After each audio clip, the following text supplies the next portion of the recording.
there's no doubt, man. Before the game started, Jared, I told our guys that it was going to be a 12-round heavyweight fight.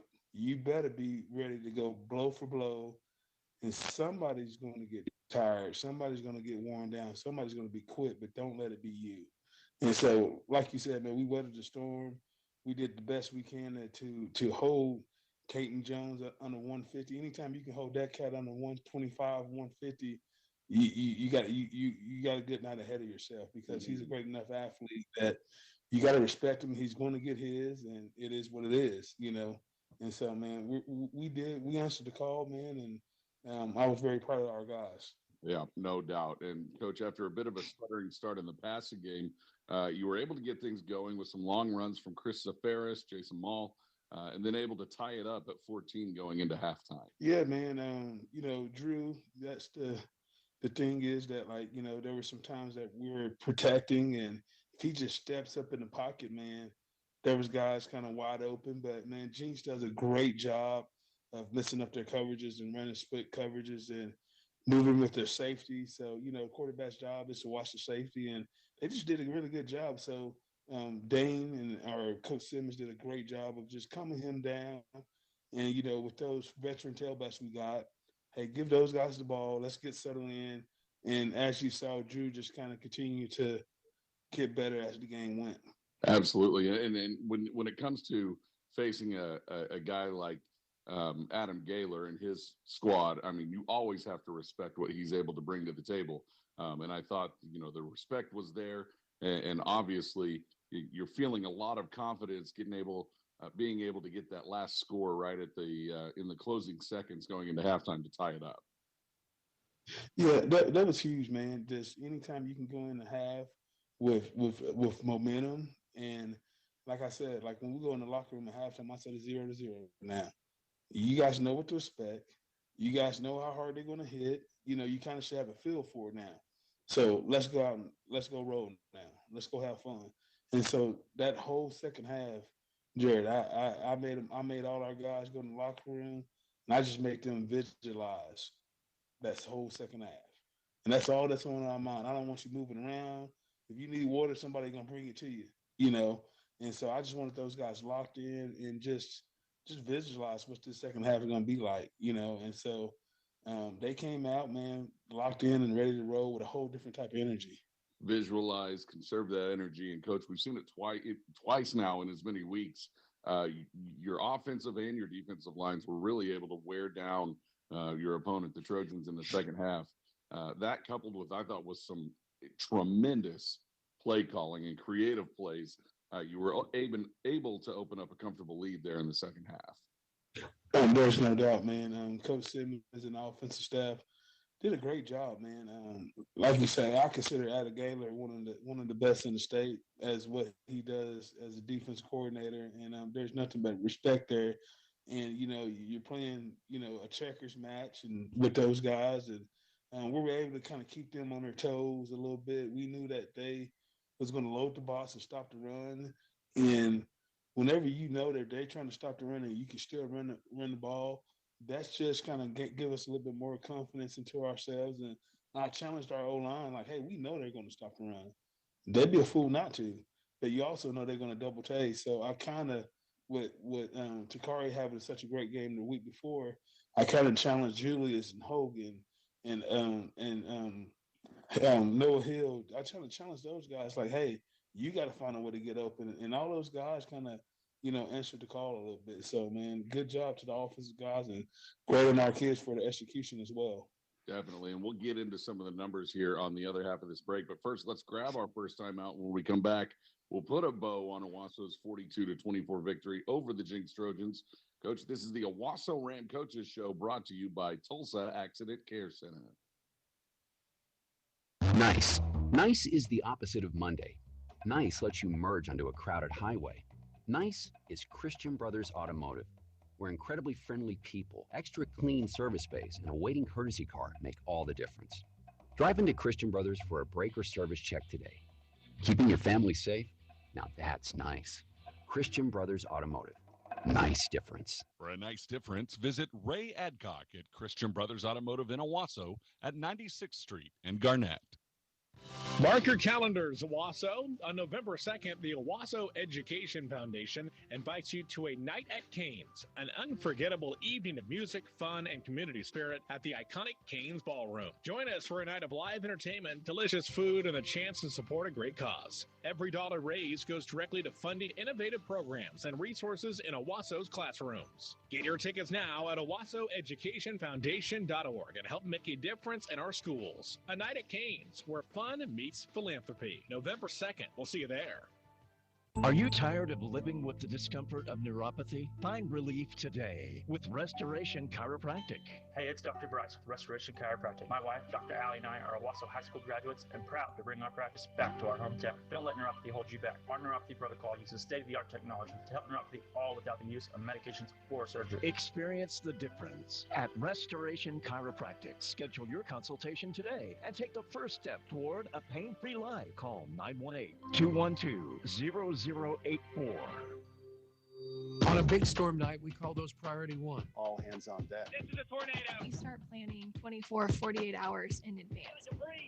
Travis is going to be leading. You need to be taking cover. Alan Crow is looking at individual storms. The station's going to be driving the radar. The best technology and the best team to keep you safe. They're all coming together to give us the best information possible. The locally owned station invests more in you. Travis, Allen, and Station, the Oklahoma weather experts. Only on Oklahoma's own News on 6. Small businesses, behold. Brand new business savings brings big benefits with Blue Savings from Communication Federal Credit Union. CFCU now offers Blue Savings, a small biz savings account that pays 4.5% APY.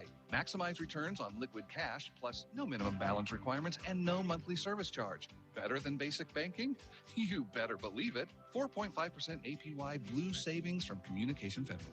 Federally insured by NCUA. Restrictions apply. All offers subject to credit union approval. See website for disclosure.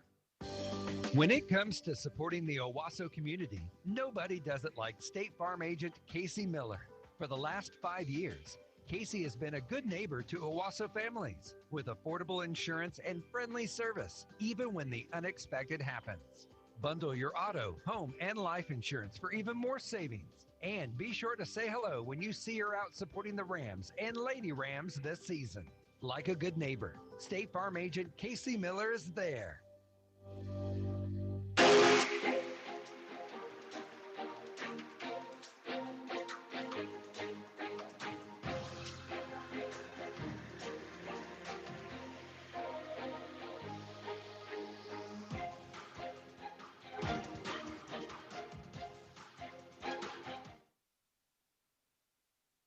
Welcome back, where we're joined by Owasso football head coach Antonio Graham. I'm Jared Gallagher, and coach, I just wanted to go over some of the numbers from last week's win over the Jinx Trojans. I thought sophomore quarterback Drew Frankenfield had a couple of the old welcome to varsity football moments in this one, but ended up having another really nice night. He completed 76% of his passes and nearly had 300 combined total yards, throwing, rushing, and receiving, accounting for a touchdown as well in the passing game. Yeah, there's no doubt, man, that young man grew up this game. The biggest thing for him was that I saw that he could be tough. That was always a question mark with a young quarterback, and any other defensive coordinator that I would make Drew beat us. And Drew answered the call. They sent pressures from all kinds of ways. Double-edge pressure.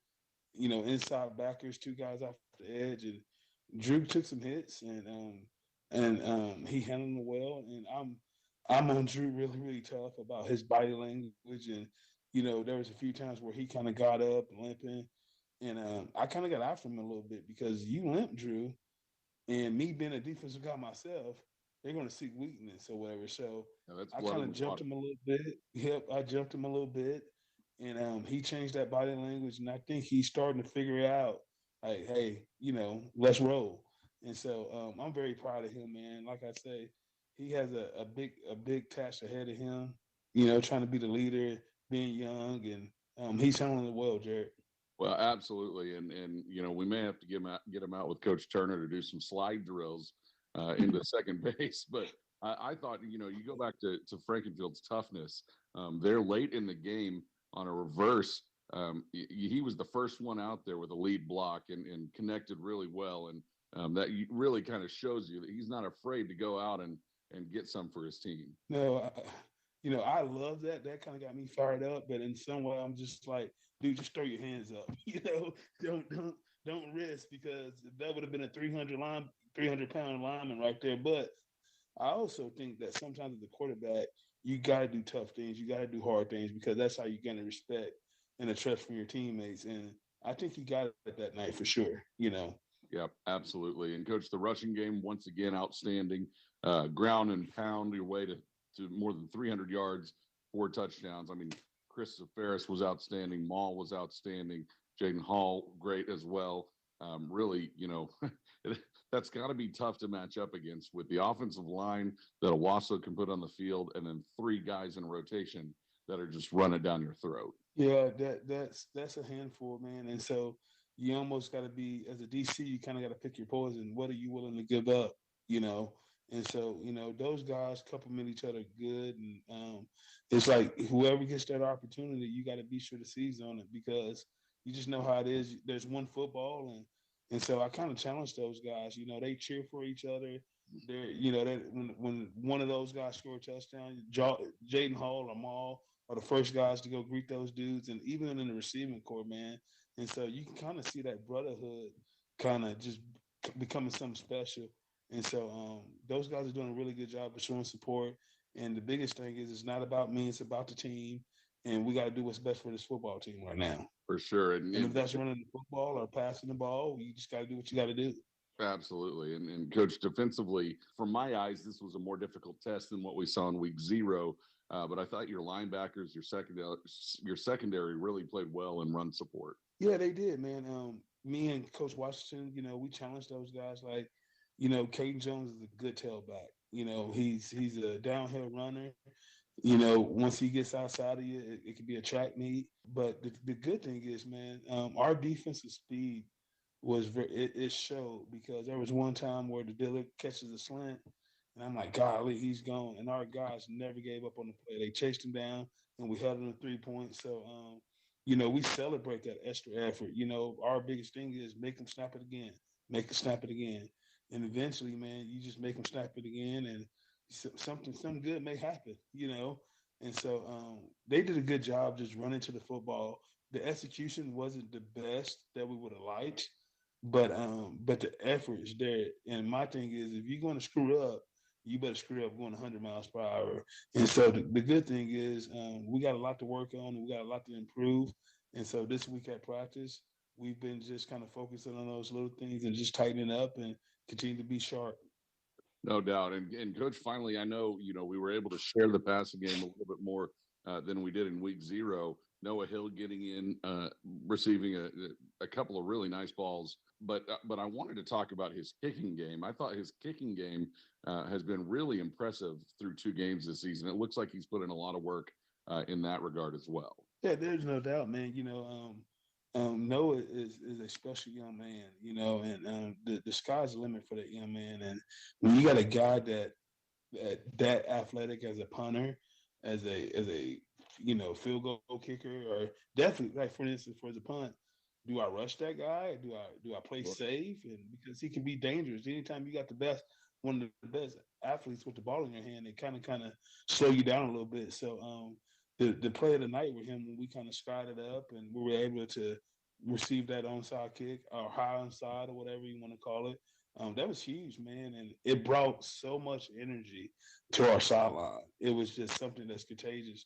Energy is very contagious, and we were able to convert off of that. And so that was a big time play for us. And also, Noah's a big return guy too. He got a couple of returns in, and I'm just, he's just another guy that you always got to have your eyes on too.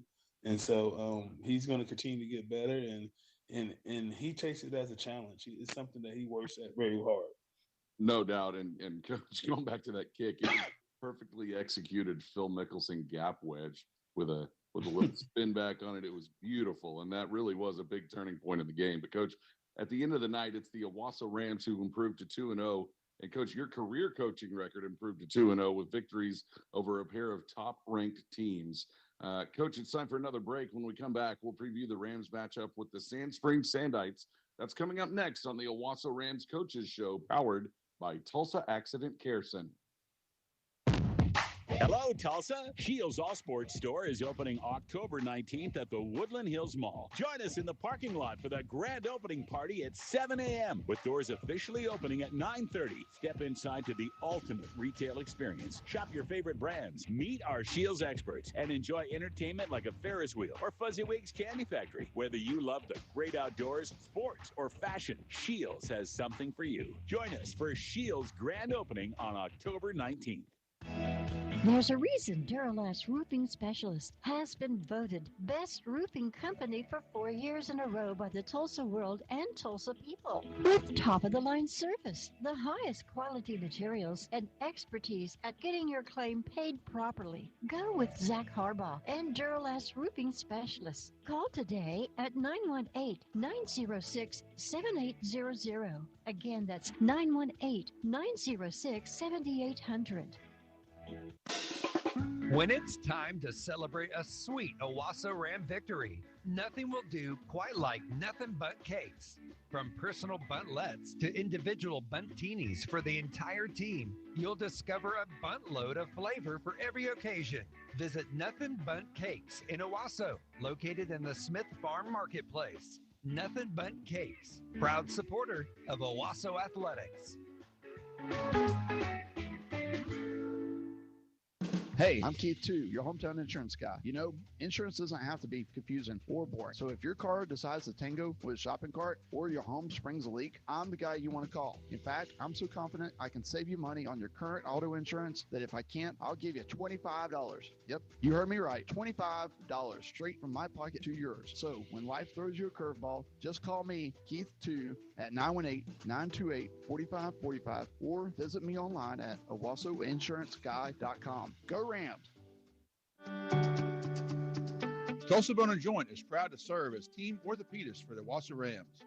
Our expert sports medicine physicians and athletic trainers are on the sidelines in case you need us. Dr. Ian Goodman and Dr. Caleb Dunley serve as team physicians for the Rams and see patients right here in Owasso. Tulsa Bone & Joint physicians and physical therapists are nearby to serve you and your family. We wish the Owasso Rams a safe and successful football season. Tulsa Bone & Joint, moving life forward.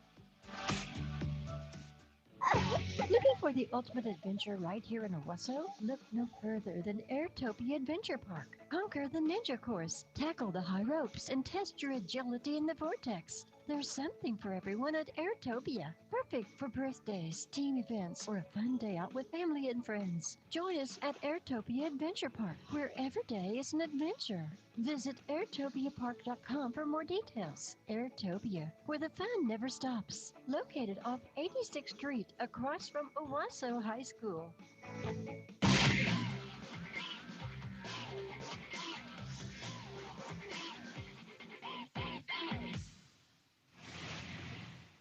We're back with the Owasso head coach Antonio Graham. And coach, this will be the first time in more than 10 years that the Rams travel across town to Sand Springs. But this is a more familiar opponent for you specifically than one might expect. Yeah, me and Coach Link, I was a huge fan of his. For once, he's a Jinx legend in my eyes, and the other part is that we're really good friends, and we worked on the same side of the ball together. We won 2 state championships together, and he we all know Coach Link. He's going to be high energy, and he's going to be loud, and he's going to have those guys ready to rock and roll.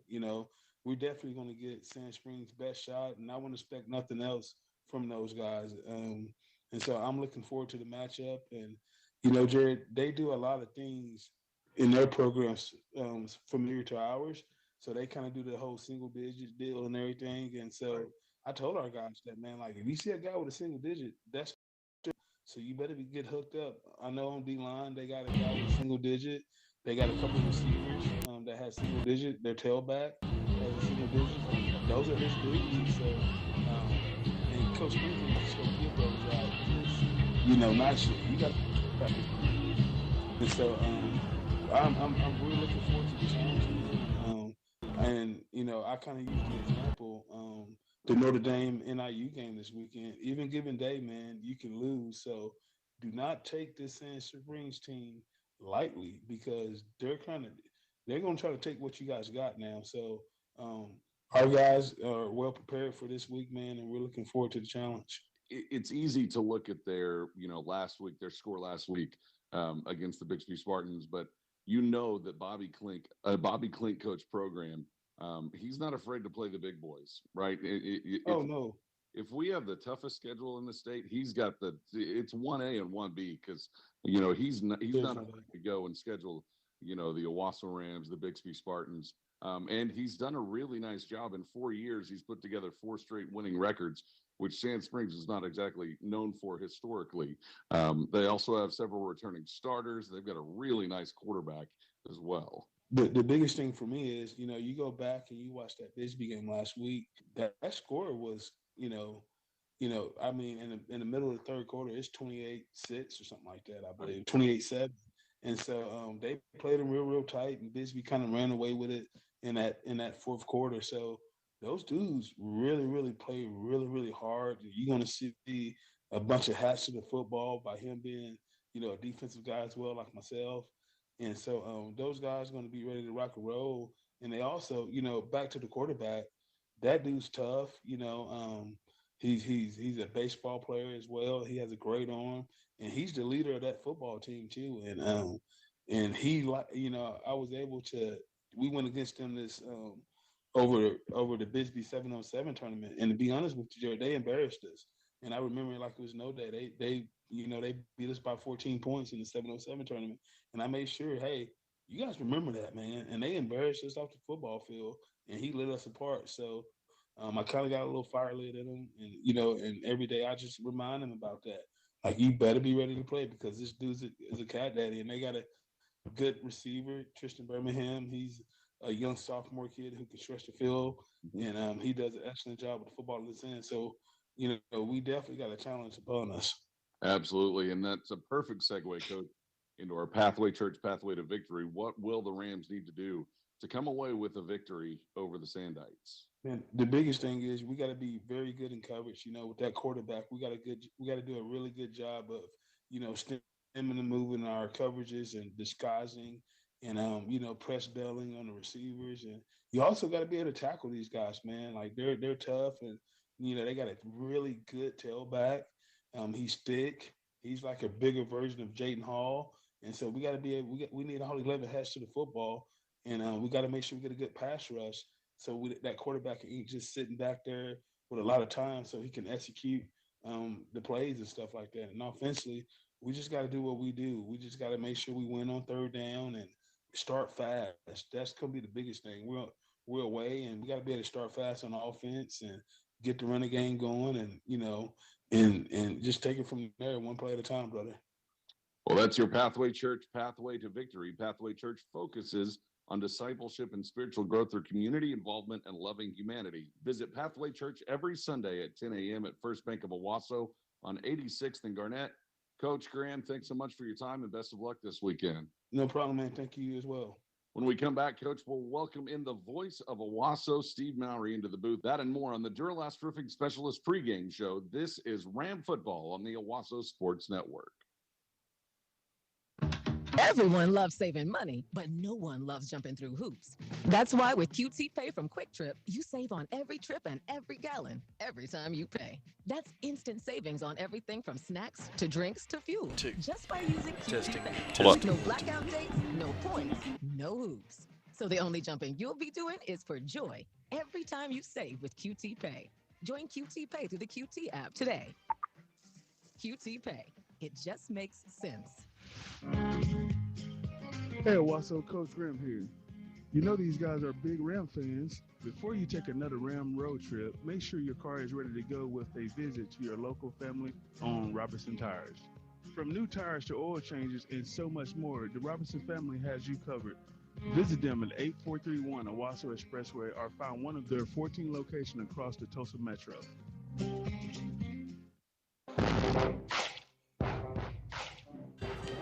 Well, good evening, ladies and gentlemen, and welcome back inside the Christian Brothers Automotive broadcast booth. Jared Gallagher now joined by Steve Mowry, the voice of the Owasso Rams. And Steve, we are at Memorial Stadium on the campus of Charles Page High School as we get set for action here between the top-ranked Owasso Rams in Class 6A1 and the number 6-ranked Sand Springs Sandites in Class 6A2. Steve, what are your thoughts tonight? How are you feeling? Well, it's a great night for football. A little bit warmer outside than it has been. We've had warmer weather throughout the week. The temperature running about 87 degrees. We see the American flag as we just had our national anthem. No wind blowing really to speak of, so not an effect in tonight's game. But, of course, Jared, this is one of those games. You come in on the road. You've had 2 big wins back-to-back. You beat number 1. You beat number 1 again.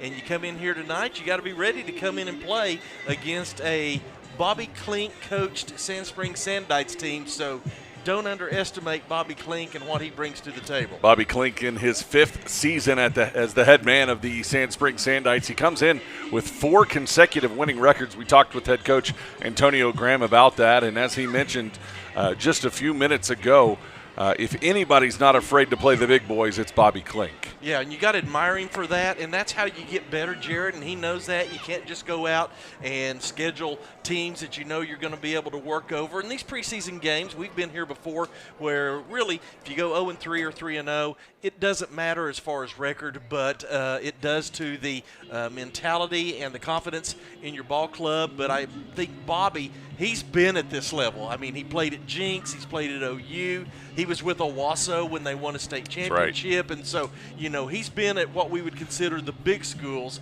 and he's bringing that mentality here at Charles Page High School. As we get set for action here, Memorial Stadium, Steve, let's get into our Jersey Mike's uniform report here tonight. The Owasso Rams for the first time this season wearing their white pants, traditional white pants, red stripe down the side, white jerseys, and traditional Ram red helmet with those bighorn horns along the side. And for the Sand Springs Sandites, we've yet to see them come out yet, but they were wearing black pants as they were warming up, so we will see what they come out with. It wouldn't surprise me with the Bobby Klink team if they did a wardrobe change. Yeah, we've seen that a time or two before, but that is your Jersey Mike's uniform report. Today's uniform report brought to you by Jersey Mike's Subs in Owasso. To be the best, you've got to eat the best. That's Mike's way. Visit Jersey Mike's in Owasso, proud supporters of Owasso Ram football. This is the Duralast Roofing Specialist pregame show, and Steve Mowry, this is the first time that these two have met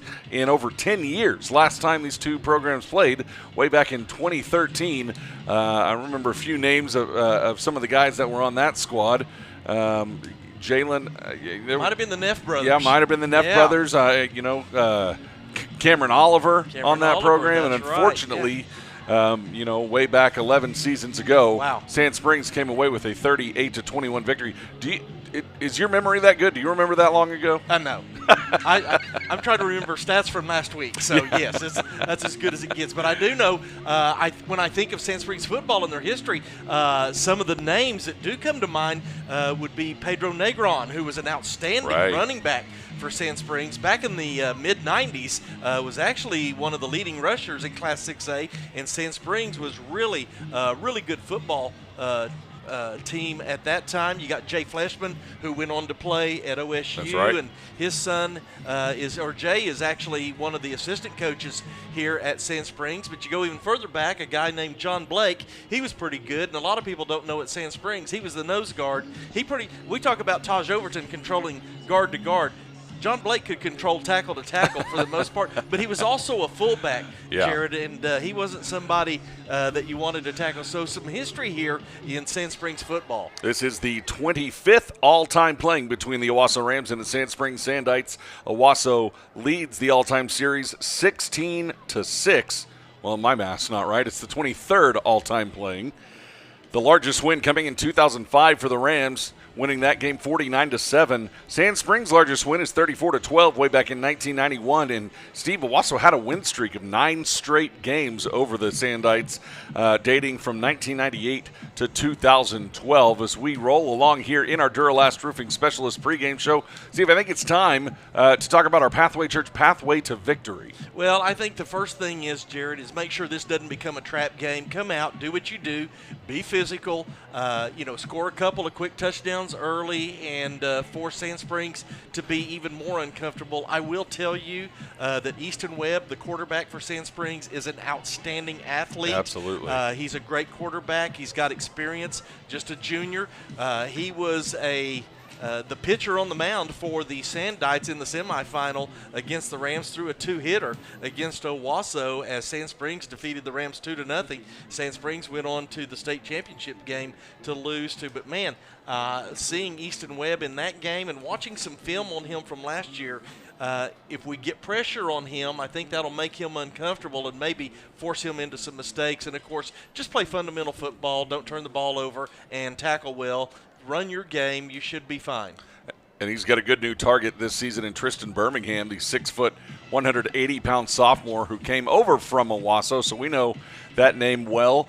And you can bet that, he had a touchdown. Tristan Birmingham had their only touchdown reception of the game against the Bixby Spartans last week in a 50-10 loss to the Spartans down there in Bixby as the captains are coming out on the field. But, Steve, that is our Pathway to Church, Pathway to Victory. Pathway Church focuses on discipleship and spiritual growth through community involvement and loving humanity. Visit Pathway Church every Sunday at 10 a.m., First Bank of Owasso on 86th Street and Garnett. As we move right along, 3 minutes to kick off here from Memorial Stadium. The coin toss has been flipped. Owasso will receive the opening kickoff.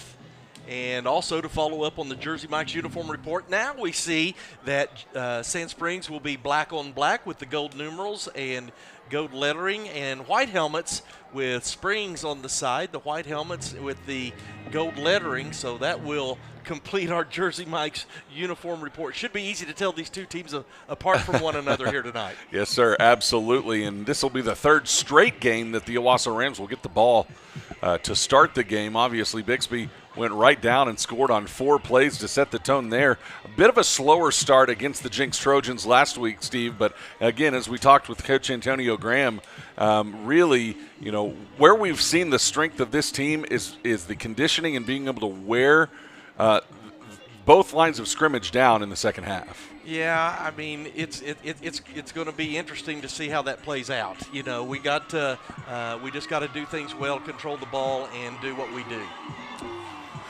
As we head to our Owasso Auto Spa kickoff conditions here tonight, Owasso Auto Spa is Owasso's premier full-service car wash and detailing center, providing top-quality automotive care since 2003. Visit Owasso Auto Spa, proud supporters of Owasso Athletics. It looks to be a beautiful night here, Steve. Not a cloud in the sky. It's a little warm, but as the sun goes down behind us, behind this east-facing press box, it should be a really comfortable evening. Yeah, I may have jumped the gun on that. The temperature's running about 87, 88 right now, but we've had some pretty what I think is comfortable temperatures for this time of year. It looks like we're going to have another week of running into the 90s, but really, Jared, the last couple of weeks and tonight, we've had some really bad hot weather in past summers. So if the high is 87 here at game time, I think we can live with that. Here come the Rams. We will take it, absolutely. Thanks to Owasso Auto Spa for our kickoff conditions. Man, the Rams look good in that all-white, red helmet and white horns on the side. And I tell you, the Owasso Rams passed the eye test. You see them coming out of the tunnel. Yeah. And they have the game to back it up as well. Yeah, and really, Jared, they just got the size, and you gotta give Maddie Moore credit for the job she's done coming in place to try to carry the torch of Jordan Johnson as fitness and conditioning, and she's done an outstanding job. These guys, I mean, really, Jared, I've had people ask me, what is it with Owasso? What's good? And I said, really, I mean, right now they're good everywhere. Yeah. I mean, they can run, they can throw, they can block, they can tackle. They're fast from sideline to sideline. As long as they play fundamental ball. I say the only weakness is they're 16, 17 years old. Yeah, so sure. Kids will be kids, but the coaching staff has done an outstanding job. And a 15-year-old quarterback. And I want to talk about Drew Frankenfield for a moment here, Steve, because, again, sophomore, he's playing like a super sophomore, though. These numbers are pretty great considering your 2 games under your belt in your career against the 2 top-ranked teams in the state, and you've got victories. But he's completing 78% of his passes, 240 yards, 4 touchdowns, just 1 interception. And what's nice about that, Steve, is we're not relying on Drew to have to throw the ball 30 or 40 times a game. He's Yeah. only averaging, 18 or so attempts per game, and so that allows him to really make that make that a priority whenever we do have to throw. We get in those situations, those second and long, third down and long situations where he's got to get the ball out of his hands. Well, and you got to give credit to Dane Evans. He's come in and done an outstanding job. The former University of Tulsa quarterback that had an outstanding career there, went on to the CFL and played up there. Actually played his last season with the British Columbia Lions, where he was teamed up there with former Owasso Ram Keon Hatcher. Right. And so Dane, and I talk about this with all these coaches, some of these guys are coming into their first, second, third season here at Owasso, or they're in a different position. You know how it is when you get your first job.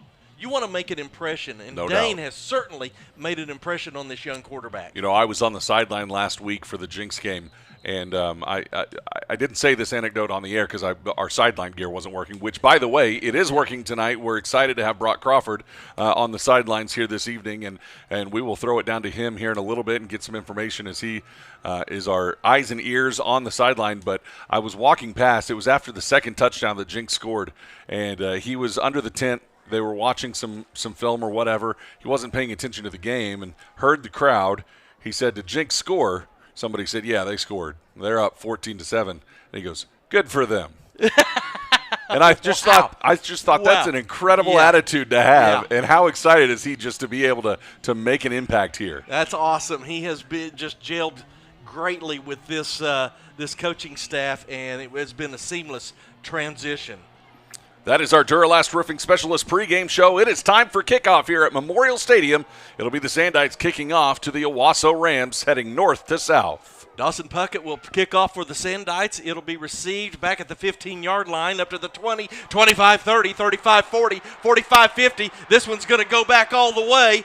20, 10, end zone, touchdown, Owasso Rams. The return all the way back.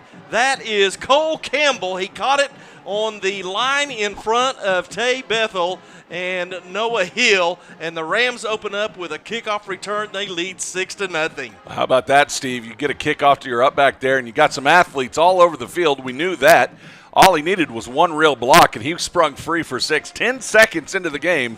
That's a quick start. Talked about the Rams needing to start fast, and they did there. Now the Rams line up in a swinging gate, and they're going to move into standard extra point formation now. Noah Hill will come over for the kick attempt. Let's go. Snap is back, kick is up, and it's good.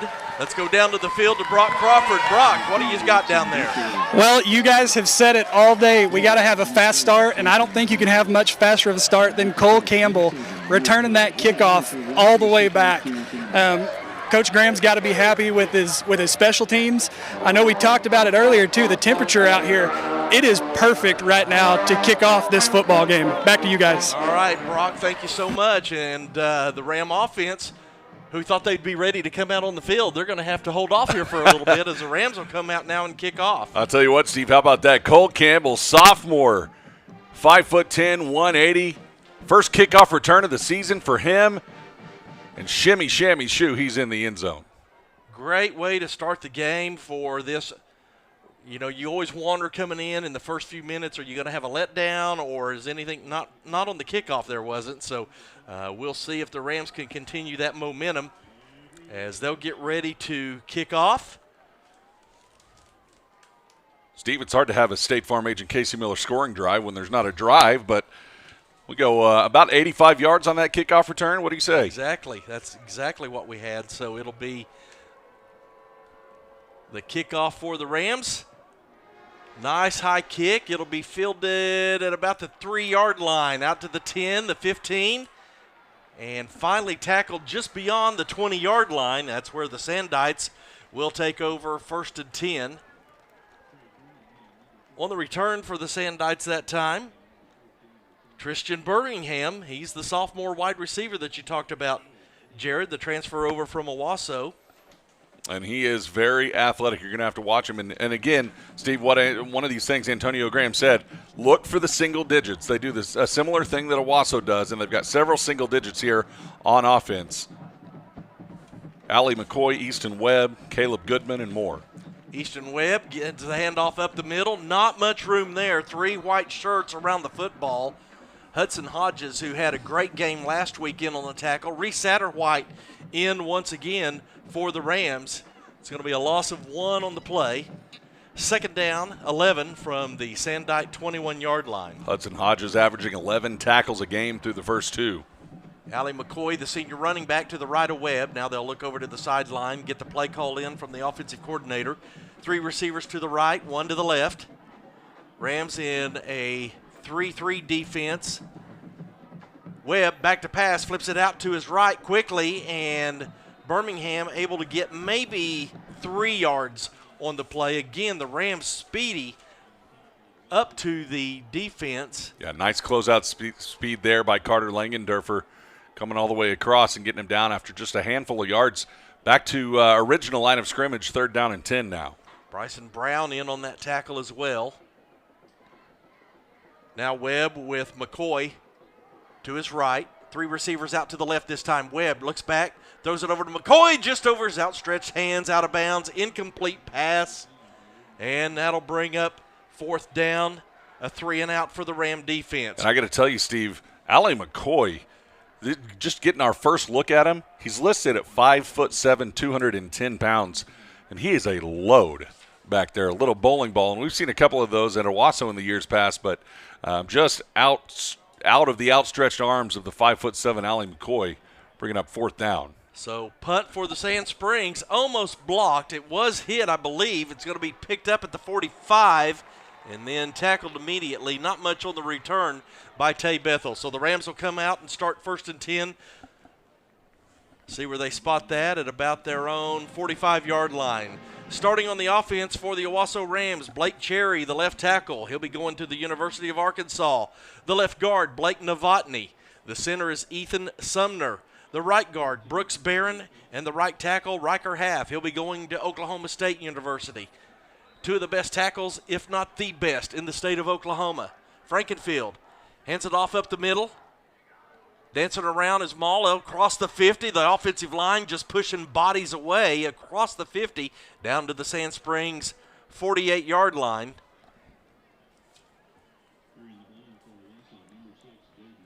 That was Jaden Hall on the carry. Yes. Give you the rest of those starters here in just a moment. 2nd and 4. 2 receivers left, 1 to the right. Handoff again, up the middle.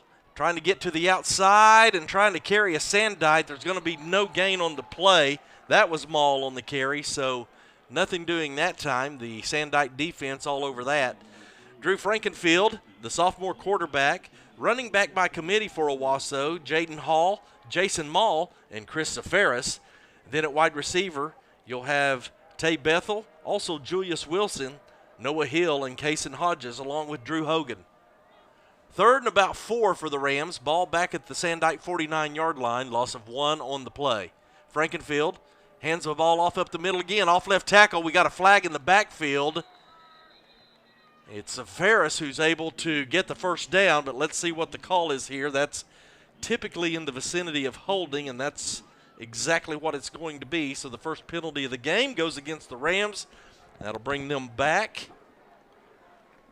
You're going to see him bring Julius Wilson in now, the jump ball maestro, if you will, in this obvious passing situation. But a nice run there by Chris Safaris, obviously sprung by a holding call. But I love his patience, and I love that he's not afraid to go find somebody to hit. Snap back to Frankenfield. Looking down, he's got isolation over on the right side. Catch is made. A great catch there by Drew Hogan. Just a nice comeback route. Frankenfield had the ball right on the money. Perfect timing, and that'll move the chains. That's a First Bank of Owasso 1st and 10 as the ball will be spotted at the Sandite 40-yard line for this Ram offense. Hogan had a nice game against the Jinx Trojans last week, and it's good to see him here get one early, get going. Had a really nice catch on the long ball last week at Jinx. 1st and 10 Rams. Bethel in motion to the right. Fake the handoff. Bethel on the reception. He can't make it. Good defense that time by Sand Springs. believe that was Landon Barnes on the coverage. Yeah, senior leader on this defense. That was really good pursuit and good coverage. Knocked the ball out of his hands. Frankenfield will go to the sideline, come back in with the play call. Two receivers left, one to the right. Handoff, off left tackle, across the 35, down to the 34-yard line. Again, Rams controlling the line of scrimmage. The left side right now seems to be where the offense is wanting to go. Yeah, Cherry and Novotny on that side are moving bodies out of the way. Again, Steve Christoferis not afraid to go right over the top of somebody. You saw it right there. Hall back in at running back. But he's going to come out. Well, he was coming out to the left side. So no one in the backfield with Frankenfield. Two receivers left, three to the right. The snap's back, quick throw out to the right. Tay Bethel with the quick reception. Got a block from his receivers. He cuts back outside, thrown across the 20, inside, down to the 18, maybe the 17-yard line. It's going to be another First Bank of Owasso, 1st and 10. A great throw, quick throw, as Frankenfield had pressure in his face. Did not let that hinder him at all. Yeah, and correct me if I'm wrong, Steve, but I think that's the first time we've seen that formation with Hall over here on the near side in the wideout position. Yes. Quick snap, another throw out to the right. It's Hogan. He spins from the first defender, but into the arms of the linebacker coming from the inside. That's Cooper Guadardo. Gain of about 5 on the play. Call it 2nd and 5. Nice methodical drive here the Rams have going, averaging 4 or 5 yards a play. Now Zafaris will come in to the left of Frankenfield. Stack receivers on the left, one to the right. Frankenfield gives it to Zafaris. He's patient, runs off right tackle, pushes the pile close to the 10-yard line. Got behind his big right tackle, Blake Cherry, that time. And again, this offensive line is where you want to take control. They have a size differential, to say the least. Ethan Sumner, the center, he's the little one at 6 foot 260. Take that every day. 6:34 here in this first quarter. Rams lead 7-0. It's 3rd and 1. Hall takes the handoff, goes right, across the 10. He's got room toward the corner, and he's in the end zone. Touchdown, Owasso Rams. Hall with the carry inside was patient. Right tackle pinned things on the inside, and nothing but room to the pile on, and the Rams have scored twice quickly. A really nice scoring drive that time for the offense on their opening possession of this first quarter. Yeah, Ram tailbacks putting a clinic on in patience. Being patient, set up your blocks. He had time to bounce to the outside there, and it looks like the Rams. Watch for the swinging gate. They're going to run it. It's Campbell over on the right, and then he's going to throw it into the end zone. It's good, but we've got a flag here in the backfield as the play was called, and I think we're going to have a illegal formation. Oh, man. I'm assuming we didn't have enough men on the line or too many on the line, or he didn't change a number. I'm not sure. Getting Jackson Duffield in there. It's going to be a procedure call.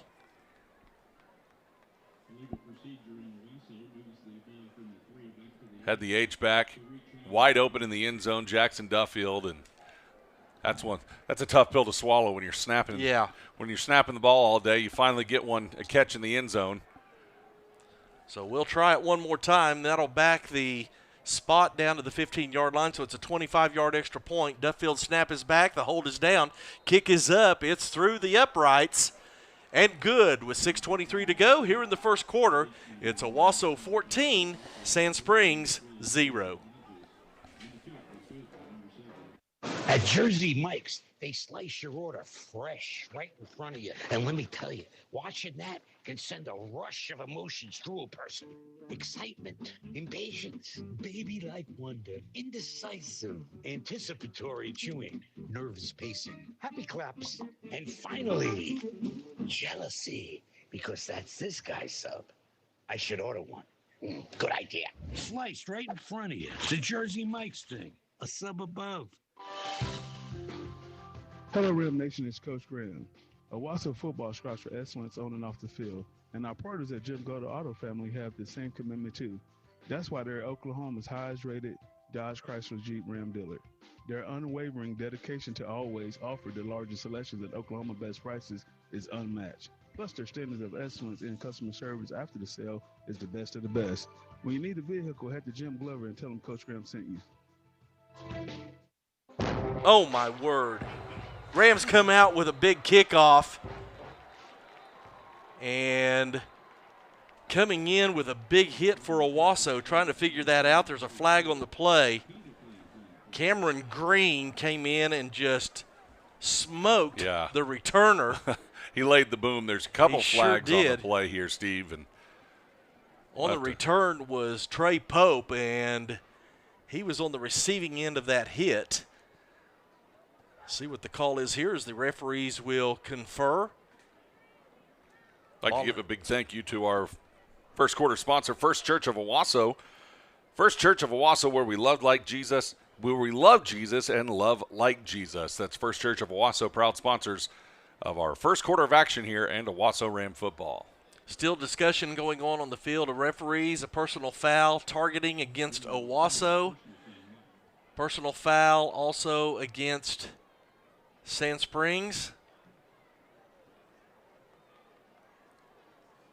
See how they spot this, Jared. Ball's marked at the 15 right now, which is where 1st and 10 Sandites would take over. And it appears that's where they're going to leave it. So, well, we'll get into our State Farm agent Casey Miller's scoring drive here. On that drive, a 9-play drive covered 55 yards in 4 minutes, 1 second, and it was Hall with a 10-yard touchdown run to cap it off for the Rams. They lead 14-0 here with 6:18 to go in this first quarter. That's your State Farm agent Casey Miller scoring drive. And I think the referee's still trying to determine. Brock, what do you got down there? Well, I just want to go back to the previous drive by Owasso. If you guys were down here where I was watching that offensive line get the push that they were getting, rotating our 3 running backs in, Blake Cherry had a massive block down here on the Tate Bethel reception. Offensive line just putting in the work tonight. All right, Brock, thank you. 1st and 10 Sandites at their own 15. Webb on a sweep to the left, a jet sweep, the right, and a flag again in the backfield. And run out of bounds is Birmingham. Gain of maybe 3 on the play, but let's see what the flag is. Yep. Again, that's in the vicinity of holding. No, we're going to have illegal shift. Yes, and so that will back the Sandites up 5 yards. And you talk about what Owasso needs to do. That's what Sand Springs does not need to do, Jared, against this Ram defense. Yep. They cannot afford to make those mistakes. They need to stay ahead of the chains.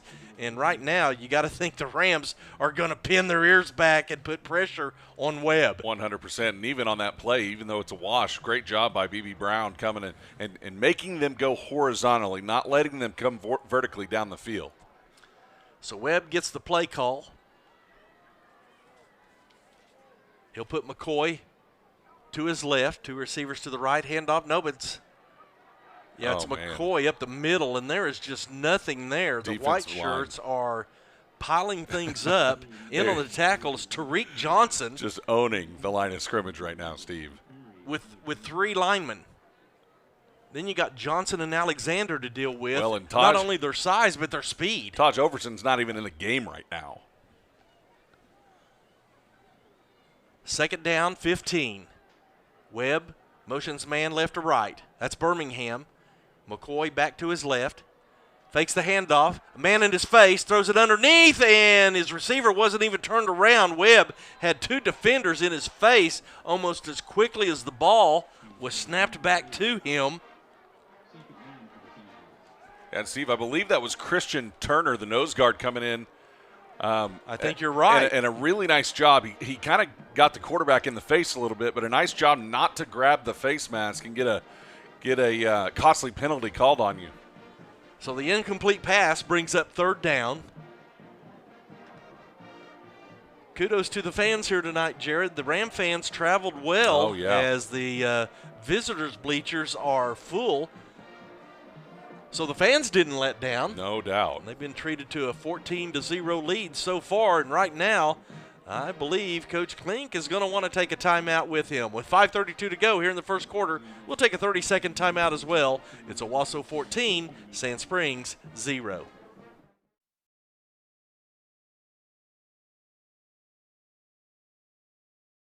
Hi, my name is Mary. I'm with First Bank of Owasso in Human Resources. Recently, we brought Rambo on as our new culture coach. Some of Rambo's ideas have been really fun, and then some not so much. Welcome to First Bank of Owasso.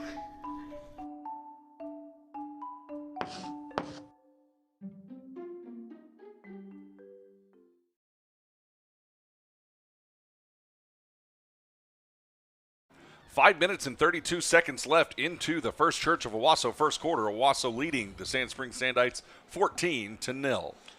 Sandites come out after that timeout, looking at a 3rd and 15. Webb back in the pocket. He's under duress, flushed out to his right, throws in underneath, ball's tipped away. Again, good defense. Cole Campbell in defense, and coming out from his linebacker spot, Tariq Johnson again. Intended receiver that time, unable to make a catch. Yeah, right through the hands of tight end Aiden Wadley there. And not that it would have mattered. He could have caught that ball and they wouldn't have got anything there because the Rams were in such great coverage. But it's nice to hold them there. 4th down and 15 now coming up. And, Jared, the Sandites will have to punt from their own end zone. Bethel is at the Sandite 44-yard line. Punt is up. It's a short, wobbly punt. Bethel comes over, makes the catch. He's got room at the 30, the 20, cuts back inside. He's going to be caught at about the 14-yard line, and he is special. Bethel is special. He's having fun, isn't he? He caught that on the run and was by 2 defenders before you could blink an eye. And so the Ram offense was a very short field after the great return. They're looking at 1st and 10 from the Sandite 14-yard line.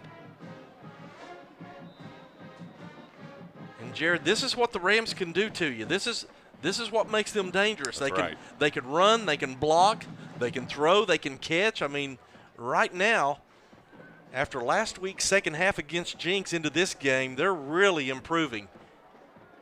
Frankenfield with the jet sweep to Noah Hill to the right, trying to get to the outside, cuts back inside. He's down to the 5, pulling Sandites with him down to the 2-yard line.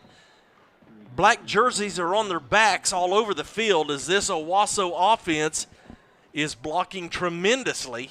Yeah. And a great run by Noah Hill. I think Julius Wilson just got him a pancake on the outside over there. But, again, great field vision there by the tailback, and just, I mean, this offense is cruising Zafaris along. in the game. You got to think he's going to get it. He does. He runs off left tackle. He's in the end zone. Chris Zafaris, touchdown Rams. 3 pancakes on the ground for the offensive line. 3rd touchdown of the first quarter. The Rams lead 20-0. Brock, how did that look from your viewpoint? Steve, you've said it over and over and over again. Zafaris' patience is what makes him such a great back. Him with that offensive line, you can't stop it when you're in the red zone. All right, the extra point pending as Noah Hill comes up. Jackson Duffield with the snap back. The hold is down. The kick is up. It's good with 4:38 here in this first period. It's Owasso 21, Sand Springs 0. We'll take a 1-minute timeout, come back for the kickoff. This is Ram Football on your Owasso Sports Network. When it comes to beverages, everyone has different tastes, but we can all agree that the best flavor is one that's free. QT is your drink HQ and the place to win free drinks. Just order anything through the QT app and you'll have the chance to instantly win a free drink. You can cool down with a crisp can of free. Fill your cup to the brim with free and smell the fresh brewed aroma of free. So savor the sweet taste of free. Just make any purchase in the QT app for the chance to win a free drink. QT, more than a gas station. In the past 7 years, First Bank of Owasso has invested over $400,000 in Owasso Public Schools. This includes funds for athletic and academic teams, classroom materials, and support for our teachers. Discover the First Bank of Owasso difference by visiting one of their 3 convenient Owasso locations or by visiting firstbank.net. First Bank of Owasso, member FDIC. Welcome back. We are in the First Church of Owasso first quarter of action, 4:38 to play. First quarter brought to you by First Church of Owasso, where we love Jesus and love like Jesus. I'll get that right one of these days. Yeah, it's like nothing but cakes. High onside over to the far side, and the receiver was going to try to return, but slipped and fell. Jordan Reeder on the return, unable to advance starting 1st and 10 at their own 28-yard line. We'll take a look at the State Farm agent Casey Miller scoring drive here for the Owasso Rams. 2 plays, 14 yards, 24 seconds, and another Owasso touchdown to lead this one 21-0. That's your State Farm agent Casey Miller scoring drive. For surprisingly great rates on home, auto, and life insurance, visit State Farm agent Casey Miller in Owasso. That touchdown set up by Tay Bethel's 21-yard punt return and made it a very short field for the Rams. Defense back out on the field. Webb in the pistol. Fakes the handoff, throws out to the slot receiver. It's caught by Birmingham, and he just got the Sand Springs' first down of the game as he crosses the Sandite 40 to the 42-yard line. As he points to the referee so they know there's a first down. Always thinks that's funny whenever you're down 21-0 in the first period, but okay, if that's... Well, it's the first sign of offensive life that we've seen here from the Sandites here, and we'll see how the Rams can respond. So Webb moves his running back McCoy to his left, fakes the handoff, throws out to the right, another short pass, and hit immediately. Is that Barnes again? Yes, it is. My goodness, Bryson Brown out there on the far side, He was there immediately. A gain of 3 yards on the play. 2nd and 7. Clock is rolling at 3:45. Yeah, he said, you can catch this ball, but I'm going to make you pay for it. So it looks like they're going to try to go to Webb's arm on those quick outs. Here comes pressure by the Rams. Up the middle, throw out to Birmingham here on the right slot. He's across the 50. Going to be close to another Sandite first down. Ball was loose, but it was already called dead. So they'll move the chains is what the referee is indicating. So back-to-back first downs by the Sandites. And, Steve, that's 3 straight targets to Birmingham there. So it'll be interesting to see if they just continue to try to exploit that or if they've got any other weapons here on the offense. 1st and 10 into Ram territory at the Ram 48-yard line. Handoff to McCoy, goes off left tackle, and he's going to be caught from behind. A flag in the backfield. In on the tackle for the Rams was Nate Davis, but this one may come back, and it will. Another holding call. Coach Klink in disagreement with that. As we mentioned previously, Jared, Sand Springs can ill afford to commit those kind of mistakes against this Ram defense. Yeah, and we've already seen several of them here, Steve, so they're just making it tougher for themselves. Good pursuit there by Nate Davis, though, on the backside. So the ball will be placed back at the Sandite 42-yard line. 1st and about 19. Actually, 1st and 20 is what they'll call it. Webb fakes the handoff, looking across the middle again around 3 Rams, and another shot is delivered on the receiver. Langendorfer was there waiting to punish the receiver, Birmingham, which he did. That's going to gain about 10 of it back, though. That was Dom Forbes, Steve, the sophomore wide receiver, who caught that ball. And, again, when they're catching the ball, the Rams are making them pay for it. I like the physicality that I've seen here in the first quarter. 2nd and 10. Webb with McCoy to his right. Webb fakes a handoff, looking over the middle. Pressure coming from his left. He's going to be sacked in the backfield. Coming off quick for Owasso off that side was Cam Miller, like he was shot out of a cannon. Nobody took him, and it's going to be a big loss on the play, bringing up 3rd and long for the Sandites. Yeah, incredibly quick off the blocks, and he sidestepped a blocker and was back there easily. 2 minutes to go in this first period. Ball at the Sandite 43-yard line. 3 receivers out to the left. Ball's on the right hash. Webb brings a man in motion. That's Birmingham. Looks right, then back left. Throws it to the outside receiver. It's caught. He moves upfield and finally going to be tackled in Ram territory at the Owasso 46-yard line. But the Rams were playing well back, making sure everything was kept in front of them. We'll see if Coach Klink wants to leave his offense out on the field. Maybe a quick kick here. Coach Graham's not going to put anybody back.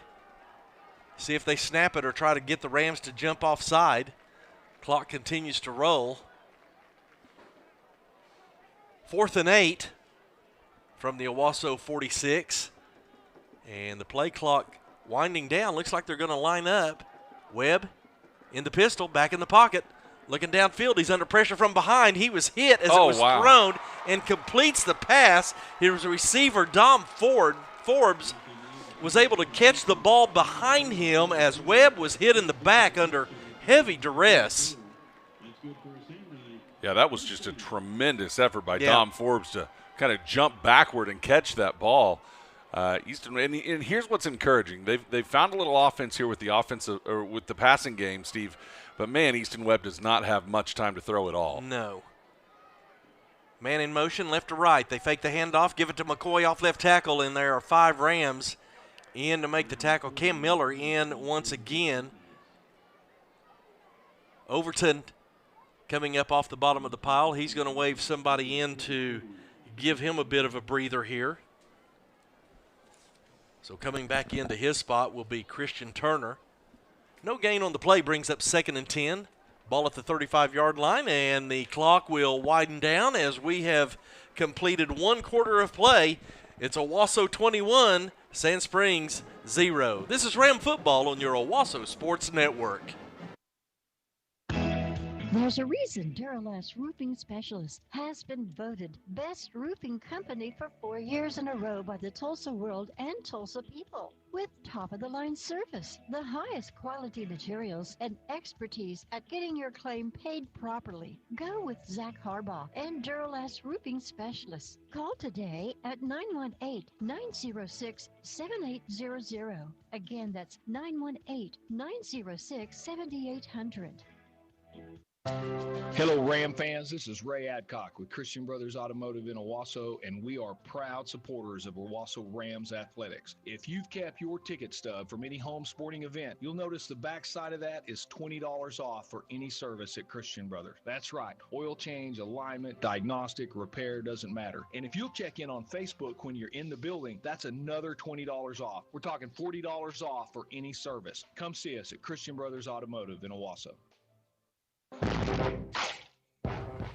We welcome you back inside the Christian Brothers Automotive broadcast booth as we head to the 2nd quarter of action here from Memorial Stadium, brought to you by Nothing Bunt Cakes of Owasso. It's the Rams 21 and the Sand Springs Sandites nothing. So we flip sides. Sand Springs with 2nd and 10. Webb hands the ball off to McCoy. He jumped outside and was able to get a gain of about 6 on the play, maybe 7, before he was tackled there. Tripped up by Christian Calazzo. Look at those first quarter numbers. Owasso 7 rushes for 40 yards. Frankenfield 3 of 4 for 39 yards. 79 total yards in the first quarter for Owasso. As Sand Springs lines up quickly, call it 3rd and 4. Trying to bark the Rams off sides. They don't jump. Now Sand Springs looks over to the side. Sandites were 4 carries for minus 10 yards in the first quarter. 7 of 10 was Webb for 59 yards, 49 yards for the Sandites, most of that coming on this drive here. Webb back in the pocket, and it's a jailbreak in front of him. He throws it in the middle, finds his receiver out of the backfield, McCoy, who's able to make the catch and get inside the 20-yard line. There we see the composure of Easton Webb, Jared, because, I mean, he's got 4 big Rams in his face. And, I mean, I like this kid. He's a gamer. I saw it in the baseball game, see it now. And we can also see his confidence in his arm strength. That ball was right on the money. 1st and 10, Sandites at the Ram 20-yard line. Webb hands the ball off to McCoy up the middle. He's going nowhere as he's wrapped up immediately here off the near side. I believe that's Levi Gastelum on the tackle. We had a really nice push there at the line of scrimmage by Levi. Get in the backfield and no gain. So the Sandites with no gain on the play look at 2nd and 10. Ball at the 20-yard line. Webb with McCoy behind him to his left. 2 receivers left, 1 to the right. Fakes the handoff, quick throw out to the left side through the hands of Birmingham, but he would have been tackled immediately as Langendorfer punches him in the back as soon as he catches, as soon as the ball reaches his hands. Yeah, just to let him know that he's there. Yep. He may have been best served to let that go through his hands because he's felt Carter Langendorfer a handful of times already in this one. 21-0 our score, the Rams lead. Sandites, though, putting a drive together here. Taking their time, probably trying to take some air out of the football as well. 2 receivers left, 1 to the right. Now Webb moves his tight end from left to right. Back in the pocket, looking downfield across the middle. He's got a receiver, and the catch is made as darting on the inside was Dom Forbes. And the Sandites looking at 1st and goal. That'll be a first down at the Owasso 7-yard line. Steve Forbes, just a sophomore, but he's proven to be a really nice target for Easton Webb. He's got some strong hands, as those were 2 really difficult catches that he's made. So see if the Rams can make a stand here. Going to go big up front. Receiver out to each side now. Birmingham in motion. Webb's going to keep it, run to his left, and he bounces off tacklers and into the end zone. The Rams had him wrapped up, but that's actually Forbes that came out of the backfield. I thought it was Webb, but it was Forbes. And so the Sandites with their first score of the game. And some creative play calling there by Coach Klink. Again, as we mentioned in pregame, Steve, they're not going to be afraid to play this ball game. And that was a nice response there by the Sandites.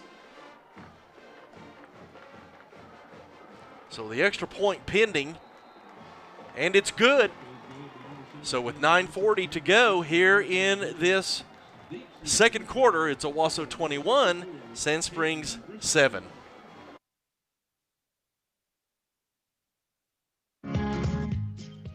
Hey, Owasso, Coach Grimm here. You know these guys are big Ram fans. Before you take another Ram road trip, make sure your car is ready to go with a visit to your local family-owned Robertson Tires. From new tires to oil changes and so much more, the Robertson family has you covered. Visit them at 8431 Owasso Expressway or find one of their 14 locations across the Tulsa Metro. On a big storm night, we call those priority 1. All hands on deck. This is a tornado. We start planning 24, 48 hours in advance. Travis is going to be leading. You need to be taking cover. Alan Crow looking at individual storms. The station's going to be driving the radar. The best technology and the best team to keep you safe. They're all coming together to give us the best information possible. A locally owned station invests more in you. Travis, Allen, and Station, the Oklahoma weather experts. Only on Oklahoma's own News on 6. Back inside the Christian Brothers Automotive broadcast booth, 9:40 to play here in the second quarter of action. Presented by Nothing Bundt Cakes. It's the Owasso Rams 21, Sand Springs 7 as Sand Springs gets ready to kick off. Dawson Puckett with the kickoff. It's going to be high down toward the second level. Fair catch is called. And Owasso will take over 1st and 10 at about their own 23-yard line. Julius Wilson there with the catch. As we look at that scoring drive for Sand Springs, Jared, that was a 14-play, 72-yard drive, and it took 6:57 off the clock. If you're on the other side, I mean, that's exactly what Coach Klink is looking for. Yeah, no doubt. You slow the game down, play your own game, control the line of scrimmage. And honestly, Steve, they had some big 3rd and 4th down conversions there that kept the drive alive, and they were rewarded with 7 points. First time we'll see the Owasso offense here with a full field. So Frankenfield with a man in motion. It's going to be the reverse sweep. Noah Hill's got some room on the far side, a couple of blockers. He's up to the 40 and then tripped up. The ball came out but rolls out of bounds. Great job by Noah Hill with the misdirection jet sweep. That'll be a First Bank of Owasso 1st and 10. A lot of those black shirts were following Frankenfield no doubt. to this left side, and Noah Hill with his speed, getting good blocks from his receivers out on the left. I'm not the only one, but I sure would love to see a foot race between Noah Hill and Tay Bethel. Oh, boy. That would be electric. 1st and 10 Rams from their own 44-yard line. Frankenfield in the pistol. Fakes the handoff, looks to his left, got an open receiver. Catch is made across the 40, down to the 45-yard line. It'll move the chains once again. Noah Hill with a great catch. Love seeing the Rams get him involved in the catching game. And with such a wealth of weapons on offense, it's almost difficult to share the ball enough, right, Steve? Yeah, I mean, you've got so many weapons on offense. It's like, who do we go to next? And again, 2 receivers right, 1 to the left. Hill comes in motion. They give him the ball again, gets a good block on the outside. He gets pulled down. That's got to be a horse collar, I believe, by the defense. Brock, what do you see? It was a face mask all the way, Steve. Okay. His helmet got wrapped all the way back around. Yeah, I hope he's okay because he could really twist a neck or something up. He came down quick and hard. You knew the defender had gotten a hold of something illegal there. Yep. And that's going to be a personal foul face mask, as we heard from Brock, who's doing a great job for us down on the sideline here tonight, giving us an extra set of eyes to see some of those things on the far side of the field. I hope he's getting his highlights, too, because he's got to put together a highlight video of this. Well, and he has to make us sound good on those high videos. No doubt. I know you have to put a lot of work into that. So. Busy man, Brock Crawford. Yeah, the Brock Star, that's why we call him. So that penalty after the catch will move the ball down to the Sand Springs 17-yard line, 1st and 10 Owasso. Frankenfield fakes the handoff, quick throw out to the left. Hey, Bethel, he's going to be wrapped up there by a couple of Sandites coming in quickly on the far side. Yeah, nice recognition over there on the far side. Not tricked by that quick throw out to Tay Bethel. Hudson Shepard in on the tackle. Loss of 2 on the play. I think the first negative gain on offense here tonight for the Rams. Well, but if they're going to play up that tight, you do a hitch and go, you might have a lot of room. Noah Hill and Drew Hogan here on the near side. Frankenfield quick to Julius Wilson over on the left side, and he's going to be knocked out of bounds after a gain of 7 yards. Steve really relying on the passing game here in this drive. Brock Odell with the tackle out of bounds. That'll bring up 3rd and 5, but you got to think this is 4-down territory for Owasso. Frankenfield comes back out with the play call. In the backfield is Hall. Frankenfield looks over to the sideline. Now he'll change the play at the line of scrimmage. 8:05 to go here in this second quarter. Again, looking left, lobs it into the end zone on the fade. Was he in bounds? Let's see.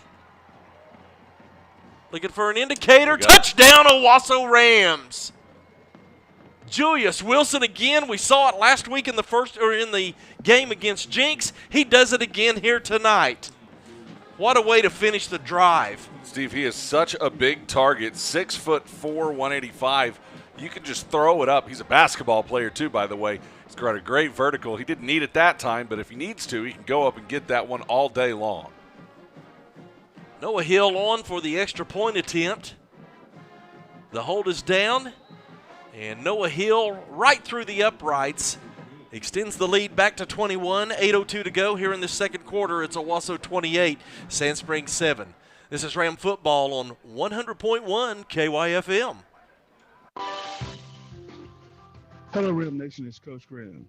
Owasso football strives for excellence on and off the field, and our partners at Jim Goddard Auto Family have the same commitment too. That's why they're Oklahoma's highest rated Dodge Chrysler Jeep Ram dealer. Their unwavering dedication to always offer the largest selections at Oklahoma best prices is unmatched. Plus, their standards of excellence in customer service after the sale is the best of the best. When you need a vehicle, head to Jim Glover and tell him Coach Graham sent you.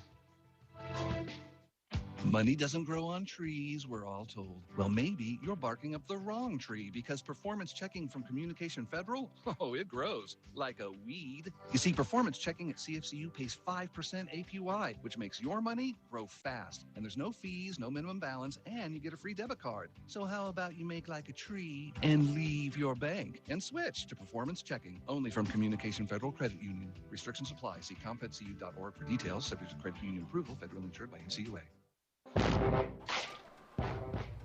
We're back inside the Christian Brothers Automotive broadcast booth. Rams lead this one 28-7. Noah Hill with the kickoff after the score. This one goes into the end zone, so Sandites unable to get a return this time. As we look at that State Farm agent Casey Miller scoring drive, it was Owasso responding after Sand Springs' touchdown with a 6-play, 76-yard drive, but that only took a minute 38 off the clock, and it was a Wilson reception for 13 yards from Drew Frankenfield, and the Rams now lead 28-7. As Jared mentioned, Wilson going to be an exciting part of that Owasso basketball team for Coach Montanati, defending state champions. As the Sandites come back out onto the field, Webb back in the pistol, McCoy to his left. Fakes the handoff, looks across the middle. Pressure from his left, throws out to the right side, and catch is made, but it's out of bounds, so incomplete. Stops the clock at 7:55. Yeah, that was Colson Allen in pursuit there off the near side. 6'4", 240-pound senior. Webb has been under duress and stress all night long, but for the most part, Jared, I think he's handled it rather well. Yeah, I think so too. He can get the ball out of his hands very quickly. 2nd and 10. Webb with the handoff to McCoy. Tries to go up the middle, jots to his left, gets about maybe 5 on the play. He's near the 25-yard line before he's brought down. In on the tackle is Alex Newbold that time. A lot of rotation on this Ram defensive line, which helps keep them fresh, especially in this type of humidity and heat. So 3rd and a long 5 here. Webb's going to bring Birmingham to the near slot from his left. Rolls out to his right. Webb looking downfield. Fakes the throw, and he's going to be forced out of bounds. Good job there by Tariq Johnson to make sure he goes out of bounds but not commit a penalty. And that'll bring up 4th down. So this deep in their own territory at the Sandite 26-yard line, Coach Kling's going to send his punt team out on the field. Yeah, that's what you're looking for in response there from that Owasso defense. 3 and out here.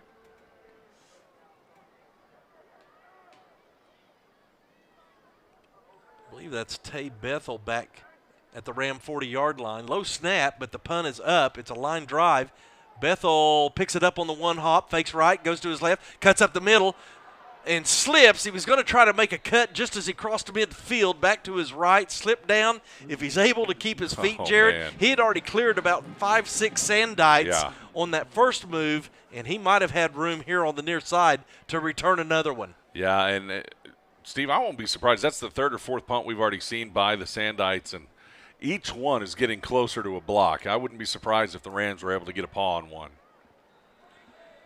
So the Ram offense will return to the field. 7:05 to go here before halftime. Rams lead 28-7. They'll start 1st and 10 just inside Sandite territory. Hand off to Hall, gets out to his left, cuts back inside, gain of 7, maybe 8 on the play. Again, this offensive line moving people out of the way. Ethan Sumner had his man on the ground.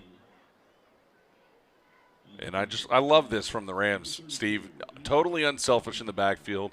He gets his carry, saunters over to the sideline. Jaden Maul coming in now. I'm sure we'll see Chris Ferris on this drive at some point. 2nd and 3 at the Sand Springs 42-yard line. 2 receivers left, 1 to the right. Handoff up the middle, a lot of room, jots out to left tackle. And that should be enough for a 1st down. Let's see if they move the chains. Across the 40 and looked like he was far enough. They said that's exactly what that is, a First Bank of Owasso 1st and 10. Clock continues to roll. Frankenfield runs over to the sideline, and just as Jared mentioned, Chris Safaris in the game. 2 receivers stacked out to the left, 1 to the right. Frankenfield in the pocket, looking to his left, finds an open receiver. It's caught. That's Bethel. He's trying to spin down, and they're going to say when he caught the football, he had a knee on the ground. Now, that's enough for a first down, but they're going to call him down right there inside the Sandite 30-yard line at the 29. And that's a bit unfortunate, Steve, because he was totally uncovered over there on the far side. It could have easily gotten 6, 7, 8 yards more. So another 1st and 10. Noah Hill and Drew Hogan here on the near side. Handoff up the middle and met immediately, but bouncing off of it, that's going to be Hall. He was hit in the backfield, but the defender was unable to finish the tackle, and he's able to turn what looked like was going to be a loss into a 2-yard gain, maybe 3 yards. And I know we've mentioned this before earlier in the season, but Hall adding some mass in the offseason, he's much more of a load to bring down this year as a junior. Now Maul in the game. 2 receivers to each side. Frankenfield in the pocket, looking to his left again, under pressure, rolls out to his right, got room to run if he wants to, and he does. He slips out of bounds. Boy, he took a hit over there on the far side. I thought he was out of bounds already, I did too. Steve. Let's see. I thought he slipped for a moment. Let's see if we can get down to Brock Crawford here and maybe see if we can tell what happened over there.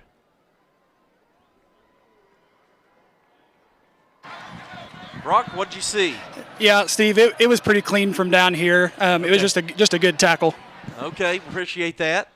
No flag on the play. I'll tell you what, it's really nice having eyes on the sure sideline. Because it's a long way over, and it's hard for us to really decipher. Late player coming out on the offense, plenty of time on the play clock. Handoff off the right side. It's Safara, spin move, bounces outside, back inside. 4 Sandites have to wrap him up and bring him down. Hudson Shepard, one of them, in on the tackle, along with Alex Dudley, who had come up from his free safety position. And so it's going to be 4th and 2, so you got to think maybe even 4th and 1. This might be Zafaris from the Wild Ram, but I see Frankenfield come back out onto the field. It is going to be a heavy package here. And so it is going to be a direct snap as Frankenfield comes out to the right side. Zafaris with the snap, runs off the right side, just jumps through the pile. Got about 4 yards on the play, maybe 5, and that's going to be an easy first down for the Rams.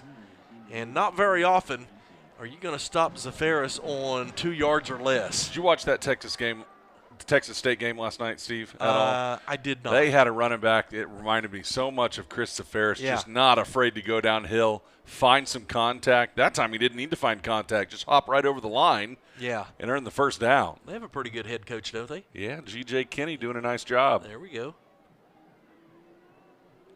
First down, Rams. Throw over the middle, wide open, the tight end bouncing into the end zone for the touchdown. Colton Sudbeck with his first touchdown reception of the season. Touchdown, Owasso Rams. The pride of Twisted Tea Indoor Golf right there, Colton Sudbeck. There we go. Doing a nice job. Oh, I love seeing the tight end get a touchdown. That's beautiful. Tight end is always open.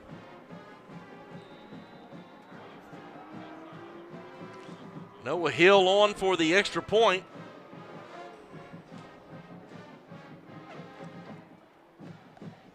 Hold is down, kick is up, and it's true.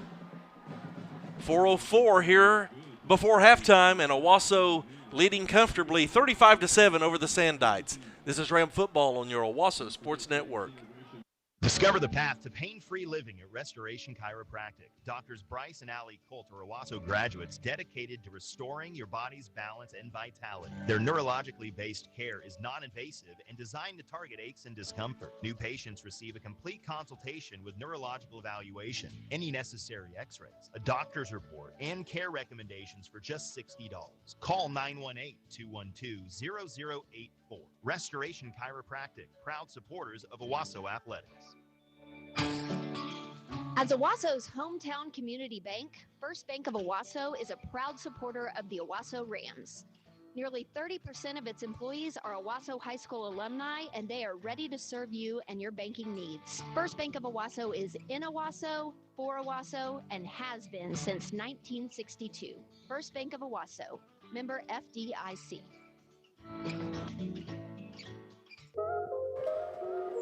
Noah Hill with the kickoff. It's going to be caught at about the 10-yard line. Out to the 15, into the 20, 25, 30, 35, 40. Birmingham trying to get to the outside, and he's finally going to be knocked out of bounds by a couple of Rams. We've got flags. We've got people.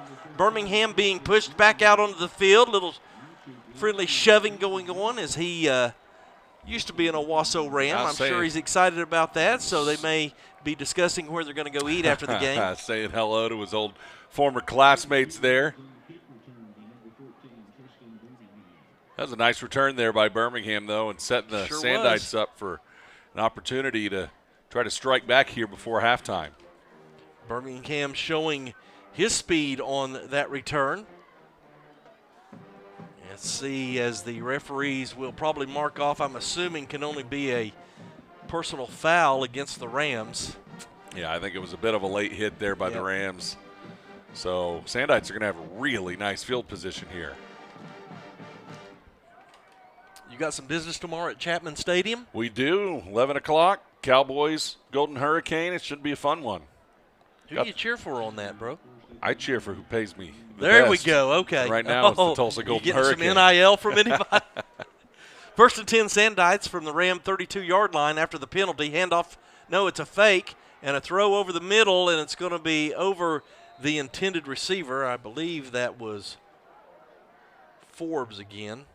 Yeah, Easton Webb taking another shot there. I believe that was Jalen Maul in on the pursuit coming in off the corner. But again, Webb doing a really nice job for the Sandites. His father, Joey Webb, played linebacker at Oklahoma State back in the day. Thanks, Ben Leslie, for that note. I forgot all about that. Again, quick throw out here to the near side. Forbes with a catch, fakes outside, back inside, got a block from his receiver, and he's going to be down to the Ram 25-yard line. That'll bring up a 3rd and 3. Very manageable here for Sand Springs. And I tell you, Forbes comes up a little lame, but man, I've been really impressed with him. Yes. That Webb to Forbes combo here tonight has been money for the Sandites. The other receivers, Caleb Goodman, haven't seen many attempts in his area. 3rd down. Fake the handoff, quick throw out to the slot on the right. There's nobody there in coverage. It's Birmingham, cuts inside, and he's into the end zone. That's a touchdown, Sandites. And Birmingham just did a lot of that on his own, Jared. Yeah. Let's see on the replay, made 1, 2, just kind of ran past 4 or 5 different Ram defenders, and Tristan Birmingham into the end zone for the 2nd time in his Sandite career. So the Sandites come back with a response.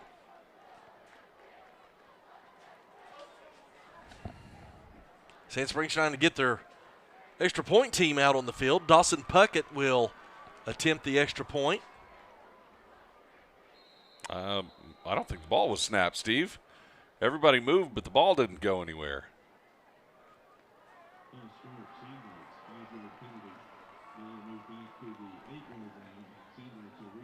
So they'll back the Sandites up, make this extra point attempt a bit more challenging. They'll spot it down at the 15-yard line, be a 25-yard attempt. Hold is down, kick is up, and it's good. So with 3:10 to go here before halftime, Sand Springs comes back with a score of their own.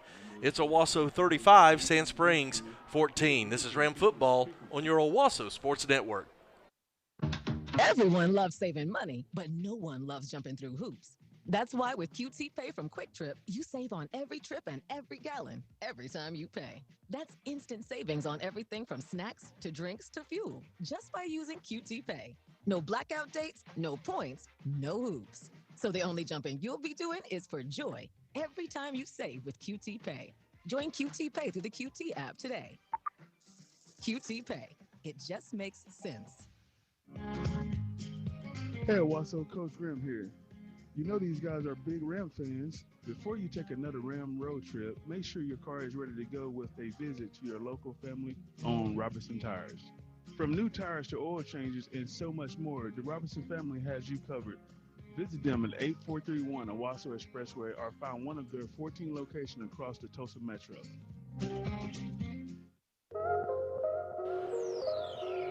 We're back inside the Christian Brothers Automotive broadcast booth. Second quarter of action brought to you by Nothing Bundt Cakes. Kickoff to the Rams here on the near side. Little confusion, but the catch is made. I think that's Langendorfer, and the confusion between him and Bethel allowed him to get tackled. I think I need to check that. Colby Whiteman on the return. Yep, just a bit of miscommunication there. You got to call that one if you're Tay Bethel. Let your blockers get set up. But nonetheless, the Rams have proven that they can move the ball, and they can move the ball quickly. With 3:05 remaining here in the Nothing Bundt Cakes second quarter. Leading this one 35-14. We'll see if the Rams try to get one more in before halftime. Zafaris will line up to the left of Frankenfield. Ball on the right hash, two receivers out to the left. It's going to be a sweep to Noah Hill on the left. May have been looking for a block from a receiver, and really Sand Springs did a good job of just stringing that out to the sideline. Hill able to jump up for maybe a 2-yard gain. Drew Hogan with a nice block to at least let him get to the outside. Couple of yards there on first down. Clock is running. 2nd and 8. Ball at the Ram 27-yard line. Now two receivers out to the right. Bethel in motion to his left. It's a wheel route looking for him down the middle. He makes the catch under heavy pressure from the defender, but he's able to come up with the football. He not only can he fly, he can catch Tay as Bethel well. Showing some hand strength himself there, as that was a good battle between him and Christian Freitas. But Tay Bethel winning that one and getting the first down for the Rams up to midfield. First Bank of Owasso 1st and 10 as they move the chains. Now the handoff up the middle. That's going to be Maul. Now it's a scrum. Let's see if the Rams decide to move. The referees. Oh, man, they blew it dead early. Let them move a little bit. Coming out of the scrum is a Sandite player with the football. Give him about 2 yards. Brings up 2nd and 8. From the Sandite 48-yard line. Noah Hill's going to go out left. Bethel and Hogan here on the near side. Now Hill in motion left to right. Fake the handoff. Looking over the middle again. Got an open receiver. Is it Zafaris out of the backfield looking to run over somebody? It is. Have not seen that play this year. Chris Zafaris not only will run through you, he'll run around you and make the catch. A big gain on the play. What a great throw from Frankenfield as well. Beautifully executed there. And knowing that you've got a running back there as an option, that's just outstanding by the sophomore quarterback. Big gain on the play, takes it down to the Sandite 17-yard line, 1st and 10. I was going to say under a minute, we're going to see a timeout here by Coach Klink and the Sandites. 53.1 seconds. We'll keep it right here. Jared, your thoughts here on this first half? Yeah, I think we did exactly what Coach Graham was hoping to do and jump out on them early. Now, obviously, we're going to have some things to work on defensively as they've had two really nice drives. We saw a big methodical 14-play drive covering almost 7 minutes of action. And then we saw a quick strike there. Tristan Birmingham doing a nice job on the kickoff return and then also making that 20-plus yard reception for a touchdown. And then I've also been impressed, Steve, by, as we mentioned, Forbes, the sophomore wide receiver for the Sandites. He and Easton Webb have had a really nice connection. And so that's going to be something that the Rams, Coach Graham, Coach Jacquez is going to have to work out here going into halftime. I've really been impressed again by the lack of mistakes by our quarterback. Really throwing a good football, that fade pass into the corner, that pass across the middle. So much composure by Frankenfield. You expect that out of maybe a senior, possibly a junior, but the kid's a sophomore, and he looks like a senior. Absolutely. He's not playing like a sophomore, that's for sure. So the Rams offense back out on the field. Frankenfield with Hall to his left. Back in the pocket, got an open man over the middle, pulls the ball down, decides to run, and just runs out of bounds. He's dragged down. Make sure you don't hurt an ankle. I mean, that's way out of bounds. Even the Ram players are coming over asking how far out you get to tackle. I don't think it was anything malicious whatsoever. Hudson Shepard on the tackle. I'm sure it wasn't malicious on the other side either when the Rams were called for it, but nonetheless, and that's unfortunate because Tay Bethel was wide open in the end zone, Steve. Frankenfield just not able to see him there and connect with him. Now they're going to send Wilson way out to the left. 2nd and 9. Frankenfield back in the pocket, looking to his right. Looks back left. He's got room to run left if he wants to. He's trying to find Wilson and get him open. He's just going to take off and run and just run out of bounds in plenty of time that was this a smart time. Play. Not Smart to play get there hit, by the so sophomore quarterback, Steve. Great protection by this Ram offensive line. They are doing an outstanding job tonight. You look at Blake Cherry, 6'6", 295. Blake Novotny, 6'4", 275. Brooks Barron, 6'4", 290. Riker Half, 6'6", 300. I mean, that's a massive humanity just up front. And then you got, as we mentioned, the little one, Sumner at center, 6', 260. Yeah, it helps when you got a brick wall in front of you protecting you.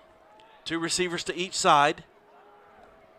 Now Maul will come back to the right of Frankenfield. Fakes the handoff. Fade over in the corner, a little bit of a push off, no flag, and the ball goes through the hands of Wilson. He had a touchdown. I was afraid when he extended his arms we might see a yellow hanky on the field. That's not the case, and so Coach Graham will send his field goal unit onto the field. Yeah, just out of the outstretched arms of Julius Wilson there. I wasn't sure that you could throw a ball too high to Julius Wilson, but I guess we found it.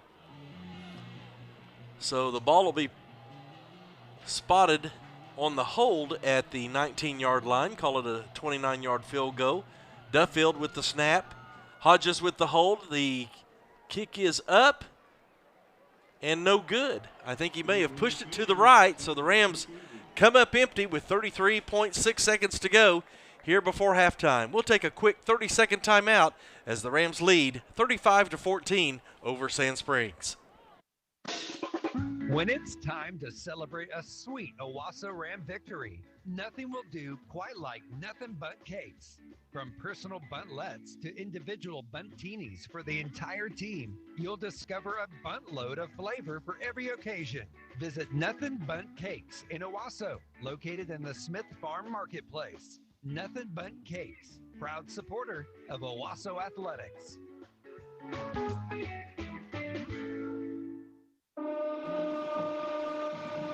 We're back inside the Christian Brothers Automotive broadcast booth as the Sandites will just take a knee, and it looks like they will want to run out the clock here heading to halftime. Got to be excited about what the Rams have done here in this first half as they lead 35-14, Jared, and Owasso, for the most part, has done what we expected them to do. A couple of letdowns, if you will, but I also see defensively especially the Rams trying to get in some extra guys. Let's go down to Brock Crawford and see if he can visit with Coach Graham. Coach Graham, first half update. We wanted to start out fast. Wanted the defense to hold the ball. What are your thoughts on that first half play? No, we did a really good job, man, on just starting fast with the kickoff return. Then we get a 3 and out. We kind of screwed up on a couple of RPO stuff that we got to get fixed. But other than that, I'm kind of pleased. I wish we would have finished that half right there, on a positive note, but we're going to be just fine. All right, thank you, Coach Graham. All right, thank you, Coach Graham. Thank you, Brock, for that report going into halftime. The Rams.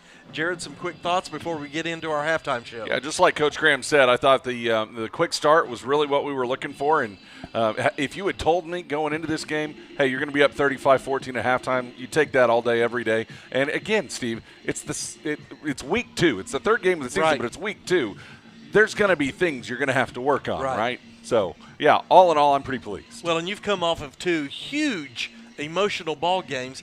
And as I mentioned, you're dealing with 15, 16, 17-year-olds. It's hard to keep that emotion up. They're smart kids. They know where they're coming into, and the job is just getting them to be efficient and execute. I think they did for about 90% of this first half. We'll take it. All right. We're going to go to halftime, come back for our halftime show as Owasso leading Sand Springs 35-14. This is a production of the Owasso Sports Network. Mark your calendars, Owasso. On November 2nd, the Owasso Education Foundation invites you to a night at Canes, an unforgettable evening of music, fun, and community spirit at the iconic Canes Ballroom. Join us for a night of live entertainment, delicious food, and a chance to support a great cause. Every dollar raised goes directly to funding innovative programs and resources in Owasso's classrooms. Get your tickets now at OwassoEducationFoundation.org and help make a difference in our schools. A night at Canes, where fun meets philanthropy. November 2nd. We'll see you there. Hey Tulsa, Coach Bill Blankenship here. Just like on the football field, car accidents can hit you hard. And when that happens, you need a team you can trust. Tulsa Accident Care Center has the best playbook for your recovery. With licensed physicians and personalized treatment plans, they'll help you get back in the game faster and with no out-of-pocket cost to you. So when life tackles you with an auto accident, call Tulsa Accident Care Center, where your recovery is our victory. Call 918-888-8080 or visit TulsaAccidentCare.com today. Some restrictions apply. Call for details. Hello, Tulsa. Shields All Sports Store is opening October 19th at the Woodland Hills Mall. Join us in the parking lot for the grand opening party at 7 a.m. with doors officially opening at 9:30. Step inside to the ultimate retail experience. Shop your favorite brands, meet our Shields experts, and enjoy entertainment like a Ferris wheel or Fuzzywigs Candy Factory. Whether you love the great outdoors, sports, or fashion, Shields has something for you. Join us for Shields grand opening on October 19th. Owasso, your favorite coffee spot, just got even better. Brew Coffee House has opened a brand new location at 96th and Garnett. Come in and enjoy our handcrafted lattes, fresh pastries, and cozy atmosphere, now in a more convenient spot. And don't forget to join the Brew Club. Get exclusive deals, early access to new flavors, and more. It's the perfect way to make your brew experience even sweeter. Visit us today at Brew Coffee House, now at 96th and Garnett. Sip, savor, and stay a while. Welcome back inside the Christian Brothers Automotive Broadcast booth, where we're now joined by the Director of Athletics at Owasso Public Schools, Zach Duffield. Coach, welcome back, and thanks for joining us.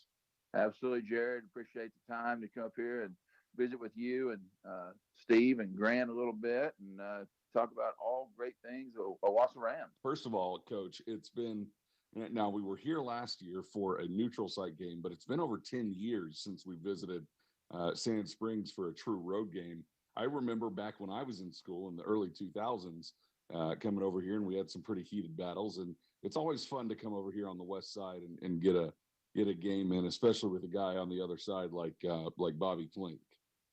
Absolutely. You know, and that Rod, their athletic director and I are good friends and have worked together for a long time. And when we knew that Broken Arrow was going into our district, it left us a hole.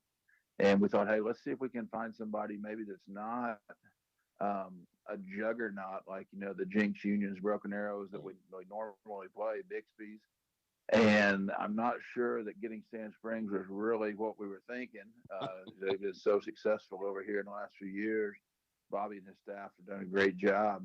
And then who knew this year would start the way it is, where it's almost kind of a trap game after two just, you know, super high emotional wins for the team and the community and everything else. So, you know, I know they worked a lot this week on, hey, we got to take care of us. We've got to work on our, you know, our business at hand. We've got to get out here and just do what we do and get after them, get out of here clean. Don't, you know, not anybody hurt, and, you know, move on to the next. But it seems like this team is really taking a business-like workman's approach to everything they've done so far this year. So that's been exciting to see.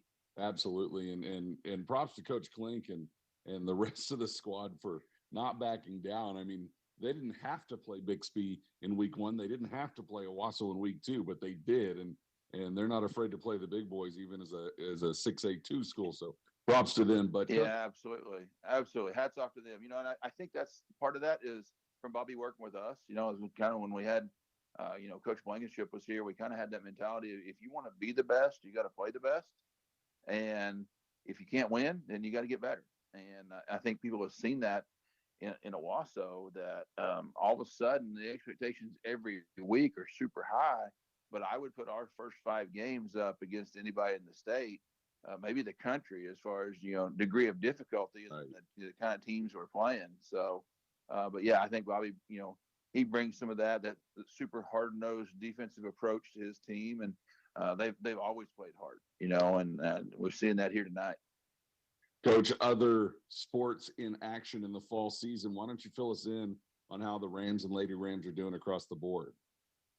And I tell you, Jared, we talked last year a lot about what an unbelievably successful fall we had. And I hate to sound like a broken record, but we have got some incredible student athletes doing things in the fall seasons.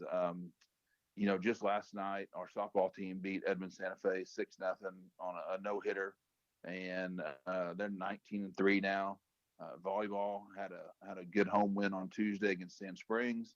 I got a big home game coming this upcoming Tuesday against Booker T. Washington. They're doing better than anyone expected. A young team that is just, you hate to say this, just they don't know any better. They just play hard, and they're a lot of fun to watch. Coach Meg Kennett and her staff do a great job. Nathan DeSandre, the whole crew, and they're a lot of fun to watch. And then you go into our cross country. The defending 6A girls state champions and boys were in the top 3, and looking for that to happen again. Bella Nelson, kind of an all-world everything for us in track and cross country, won a cross country meet last week, and we're looking for great continued things from them. And then one of our most successful programs is Coach Leslie Van Meter and our cheerleaders. They have regionals coming up next week, and then followed by state as far as their competitive routine. So they've been putting hours in. And, we consider POM kind of a year-round sport as well, and they've got a little bit of a break. They don't go till November, but it's hard to believe. I was typing our schedules out the other day, Jared, and you look at where we are here in the middle of September, and we're starting to talk about playoffs. Gee, we just started school. It goes so fast. There's so many good things going on. I say this all the time, but I really encourage people come out and watch these student athletes. They do an incredible job. Super excited about the possibilities for all of these teams. And can't go without mentioning having the Pride of Owasso here tonight.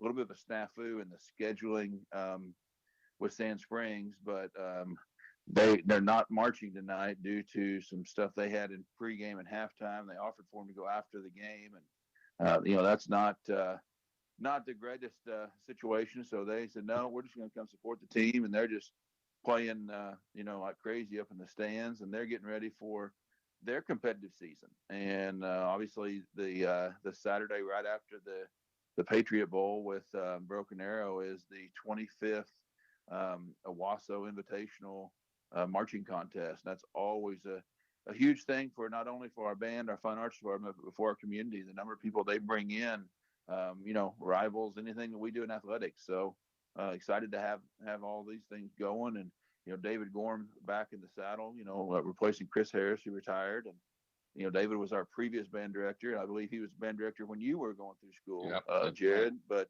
man, he's a pro, and it's been a lot of fun having him back. And he is fit right in with all the new things, and brought a whole nother level of excitement to what we do. And man, it's been a lot of fun. So a great time to be in Owasso Ram. There's no doubt about that. Yep, absolutely. And Coach, that Owasso Invitational, it's a ton of fun. There are literally thousands of people that come out for that every year.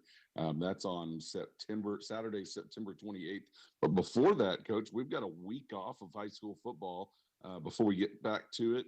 And we will be hosting the Folds of Honor Patriot Bowl in 2 weeks from tonight. They're at Owasso Stadium.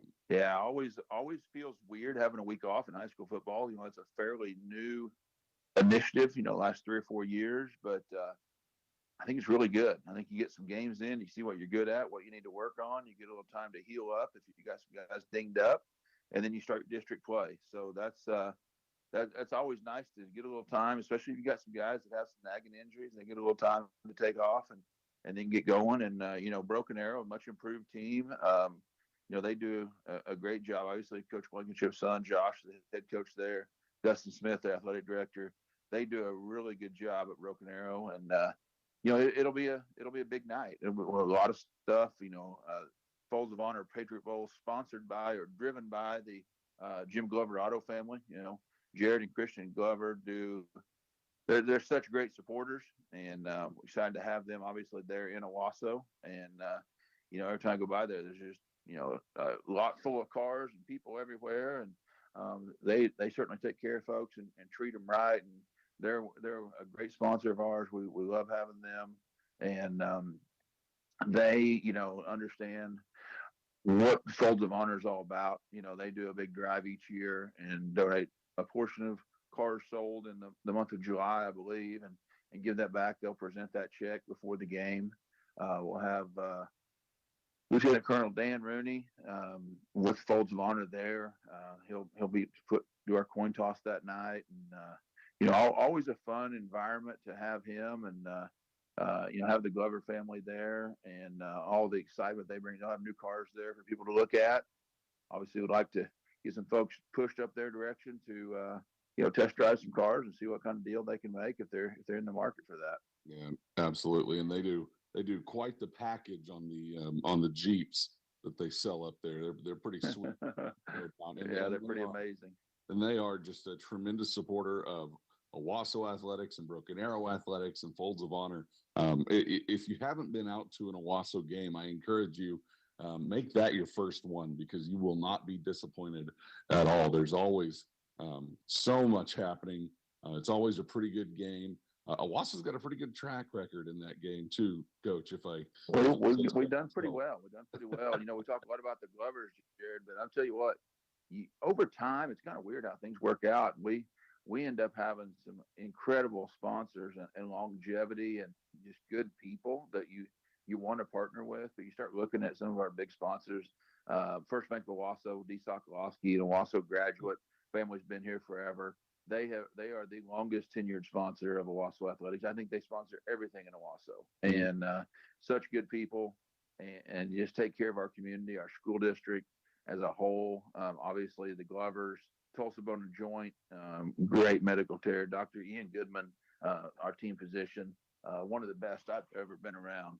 And then St. Francis Health Systems, Ascension St. John, list just goes on and on. But such great people to work with and really believe in us and trust us and see kind of the vision of what we're trying to do. I think that's one thing that sometimes people think all we do, is athletics. And I think something we're really proud of at Owasso is the number of kids that we have involved in something. And I think that's one of our big goals and our big initiatives. Sure. Is we want a kid that is in the fine arts program, in the athletic program, in clubs around the school. We really feel like if a kid is involved in something besides their 6 class periods a day, they're going to have something to work towards, something to be a part of that's bigger than themselves, and it gives them a little extra motivation to want to come to school. And I think that's something that as I've grown a little bit in my role, I've seen the importance of kids being involved in things and really want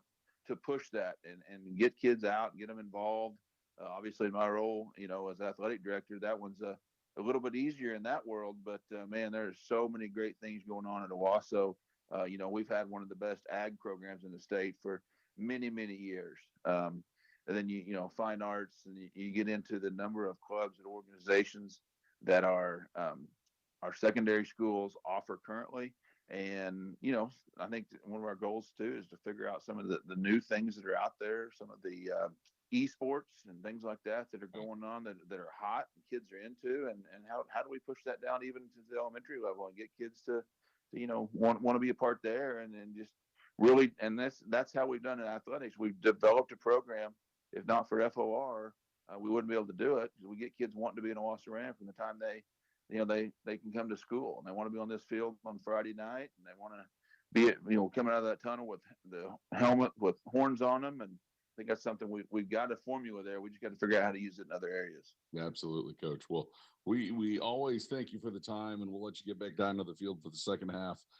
We appreciate it very much. Hey, appreciate you guys. Absolutely. Thank you, guys. That's Owasso Director of Athletics, Zach Duffield. More to come after this break on the Owasso Sports Network.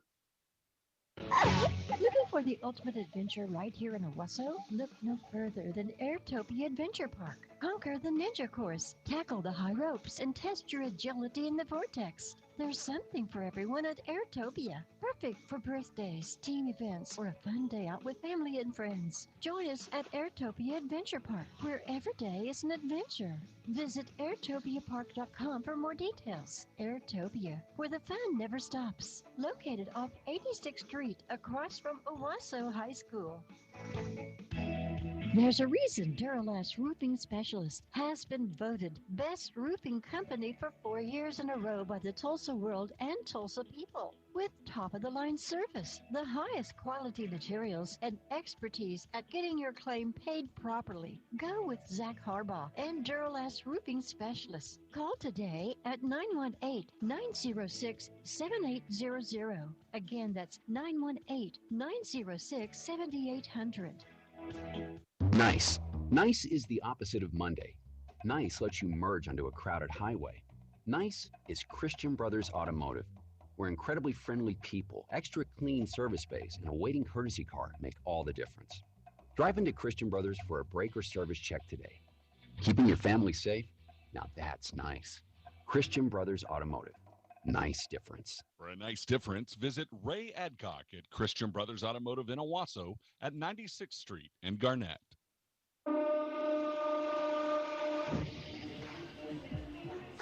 We welcome you back inside the Christian Brothers Automotive broadcast booth as we are rejoined now by Steve Mowry, the voice of the Owasso Rams.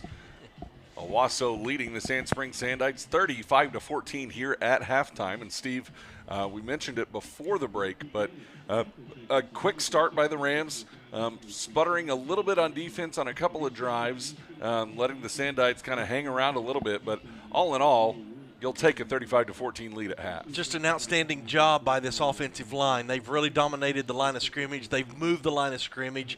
We've seen Owasso go a little bit more to the passing game here in the second quarter. I think maybe more than we would in a traditional game, trying to work Frankenfield in the pocket a little bit more, give him more exposure. Because I really feel like if Owasso decided to, they could just put the football in the running back's pocket and just crush the football down the field. And you're also trying to mesh in some other players and give them more experience and build depth before you go into the bye week. Yeah, and we'll take a look at the halftime statistics. Thank you, big time, Rob, for putting these together for the Owasso Rams. 32 plays for 250 yards on offense, averaging 7.8 yards per play, 19 rushes for 94 yards, 11 of 13 passing for Drew Frankenfield. So upping his season completion percentage of 78% up to 85% in this game, given that miss there at the very end of the first half as well. So doing a really nice, effective job. He's got 2 touchdowns through the air. Receiving those touchdowns, Colton Sudbeck, the H-back, with a 17-yard touchdown reception, and then Julius Wilson going up top and grabbing one as well. He's got 2 receptions for 19 yards. It is Tay Bethel leading the way receiving-wise for the Rams. 4 receptions, 46 yards. Drew Hogan has 2 for 24 yards. Noah Hill, 1 reception for 19 yards. Chris Safaris also getting in, 1 reception for 31 yards. That was a really nice wrinkle for the Owasso offense. They've had 3 penalties for 30 yards. Need to shore that one up a little bit, but they're 3 of 5 on third downs, 1 of 1 on fourth downs, and obviously, Steve, the big one, an 85-yard kickoff return there by Cole Campbell to start the game off. Yeah, that was exciting to see Owasso come out and do that. And you talk about offense and defense, Jared, but special teams has excelled just as much as the other 2 phases. I mean, you can get beat in special teams, and Owasso, their kickoff, kick return, punt, and kick coverage, I mean, it's all been good. Looking on the other side for the Sand Springs Sandites, just 26 plays offensively in the first half for 121 yards. Easton Webb doing a nice job, 11 of 16 in the pocket despite getting pressured. I mean, he's getting the ball out very quickly for the Sandites. He's 11 of 16 for 113 yards, 10 rushes for just 8 yards. 6 of those rushes, Steve, are for 0 or negative yardages. So Rams doing a really nice job in that aspect of of the defensive game, but really need to figure out what to do against some of these very athletic wide receivers. As we mentioned, Tristan Birmingham, 5 catches, 52 yards, and a touchdown. The one we've been very impressed by is Dom Forbes, the sophomore. He's got 5 catches for 53 yards, including 2 very acrobatic catches. Yeah. The Sandites are 3 of 7 for third downs and 1 of 1 on fourth down conversions. They have 4 penalties for 35 yards. And another big stat here, Steve, no turnovers for anybody. Yeah, it's been a pretty clean first half by both ball clubs. Those are your halftime stats here. Oh, one more. Rams 11 first downs to just 5 for Sand Springs. That's a big one. And then a stat that I really like is the field position stat. Rams, and this helps you out a lot, Steve.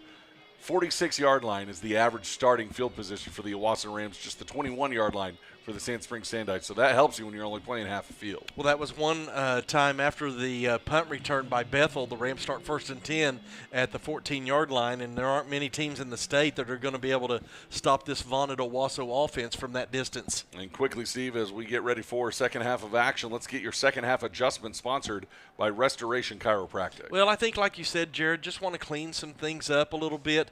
Don't relax and let Sand Springs come down and get any momentum, anything like that. You want to make sure you're playing your position. You got some new guys in that you want to get them experience. You don't want a mental let up or anything like that. I think you'll see Coach Graham stay with his ones at least through the third period and try to go ahead and extend this score going into the bye week. You want them to have all the momentum you can build. Absolutely, and plenty of things to work on, and it's nice. You've got 2 really, games that'll really take it out of you. Followed up by this one.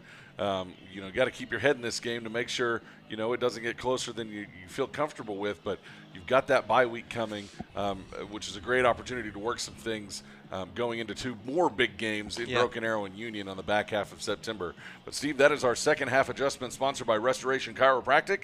Owasso grads Allie and Bryce Colt know what it takes to be a champion.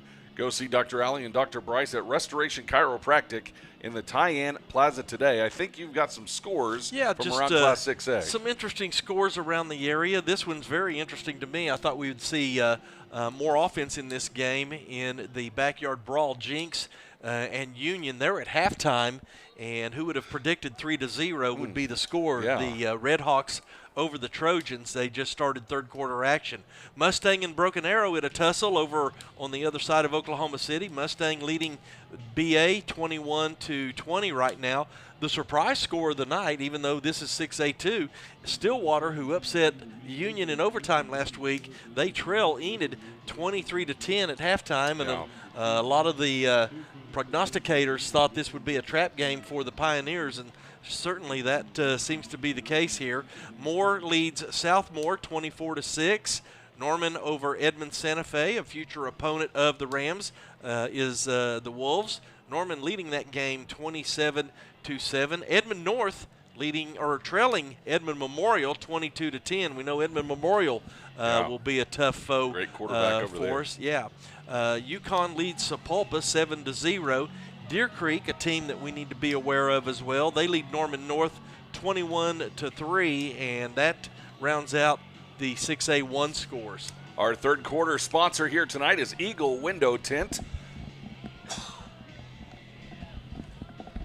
Eagle Window Tint in the 5th Avenue Business Complex offers 10% off for all military and first responders, and all tints have a lifetime warranty.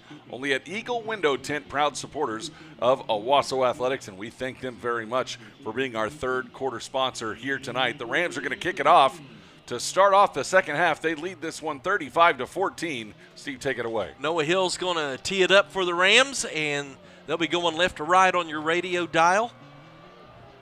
He's going to kick it deep. It's going to be fielded in the end zone, so the Sandites will not be able to have a return. Start 1st and 10.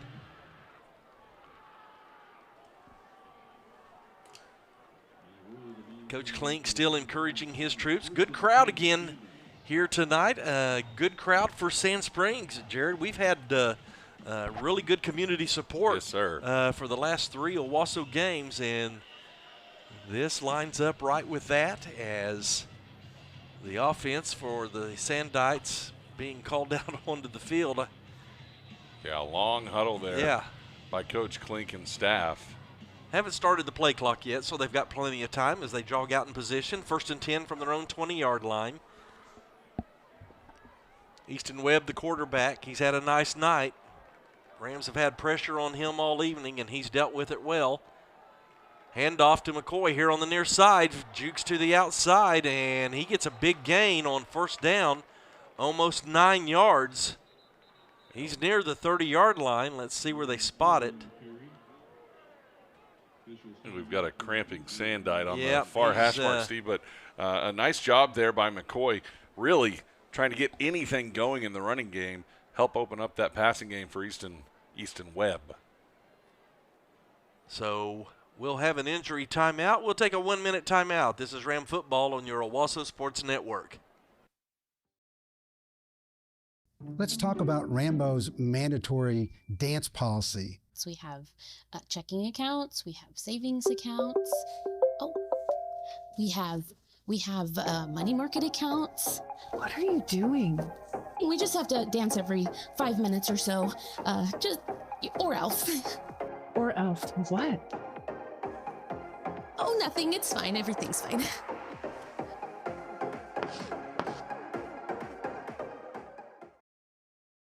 Hello, Tulsa. Shields All Sports Store is opening October 19th at the Woodland Hills Mall. Join us in the parking lot for the grand opening party at 7 a.m. with doors officially opening at 9:30. Step inside to the ultimate retail experience. Shop your favorite brands, meet our Shields experts, and enjoy entertainment like a Ferris wheel or Fuzzywigs Candy Factory. Whether you love the great outdoors, sports, or fashion, Shields has something for you. Join us for Shields grand opening on October 19th.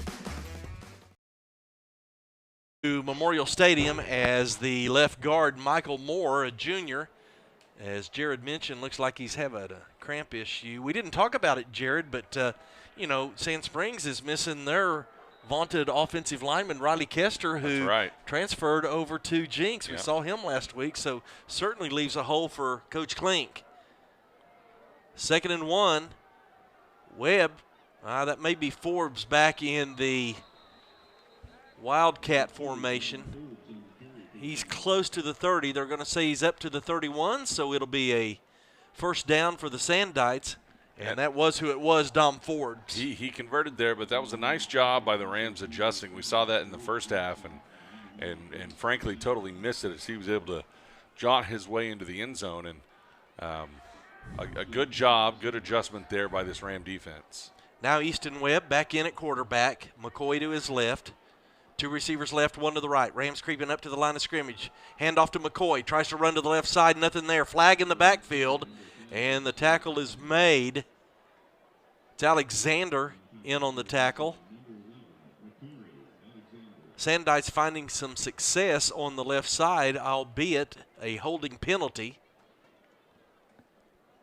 So, again, we talked about this for Sand Springs. Those are the things they can't do that favor the Rams. And so that'll back the Sandites up to their own 22-yard line. 5 penalties now for the Sandites, 45 yards.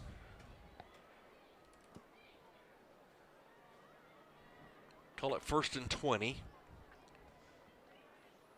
But they did overcome a 1st and 20 in the first half. They did. This is where the Rams have got to tighten down. See if Coach Washington dials up any pressure. Pressure off the right side, straight to the quarterback, but he gets the throwaway. Birmingham can't hang on to it. They're going to call Ball it. Bounces around. I think it's an incomplete pass. It was kind of a busted play from the beginning, Steve. Big pressure here on the near side by the Rams. Kind of flustered Easton Webb. He had to get rid of it probably quicker than he wanted to, and I don't think Tristan Birmingham was ready for it. I think that was Alexander coming off the side.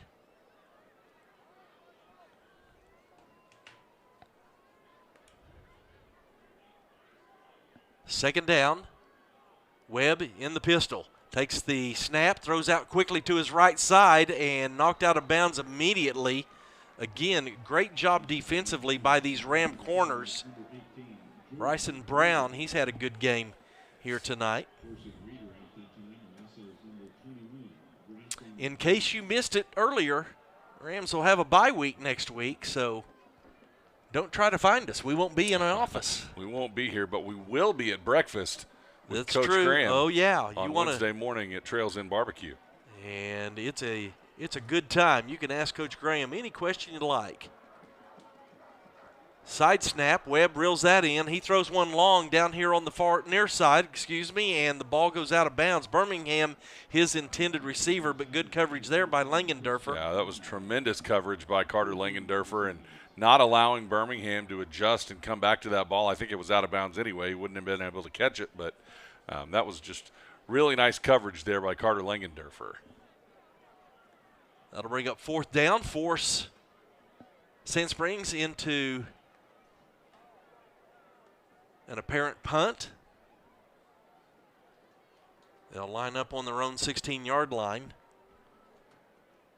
Punt is up and away, and it's going to be short, but they get a good Sand Springs bounce. It's going to bounce down near the Ram 31-yard line. No opportunity there for Noah Hill for the return, and the Rams will come out and take over 1st and 10.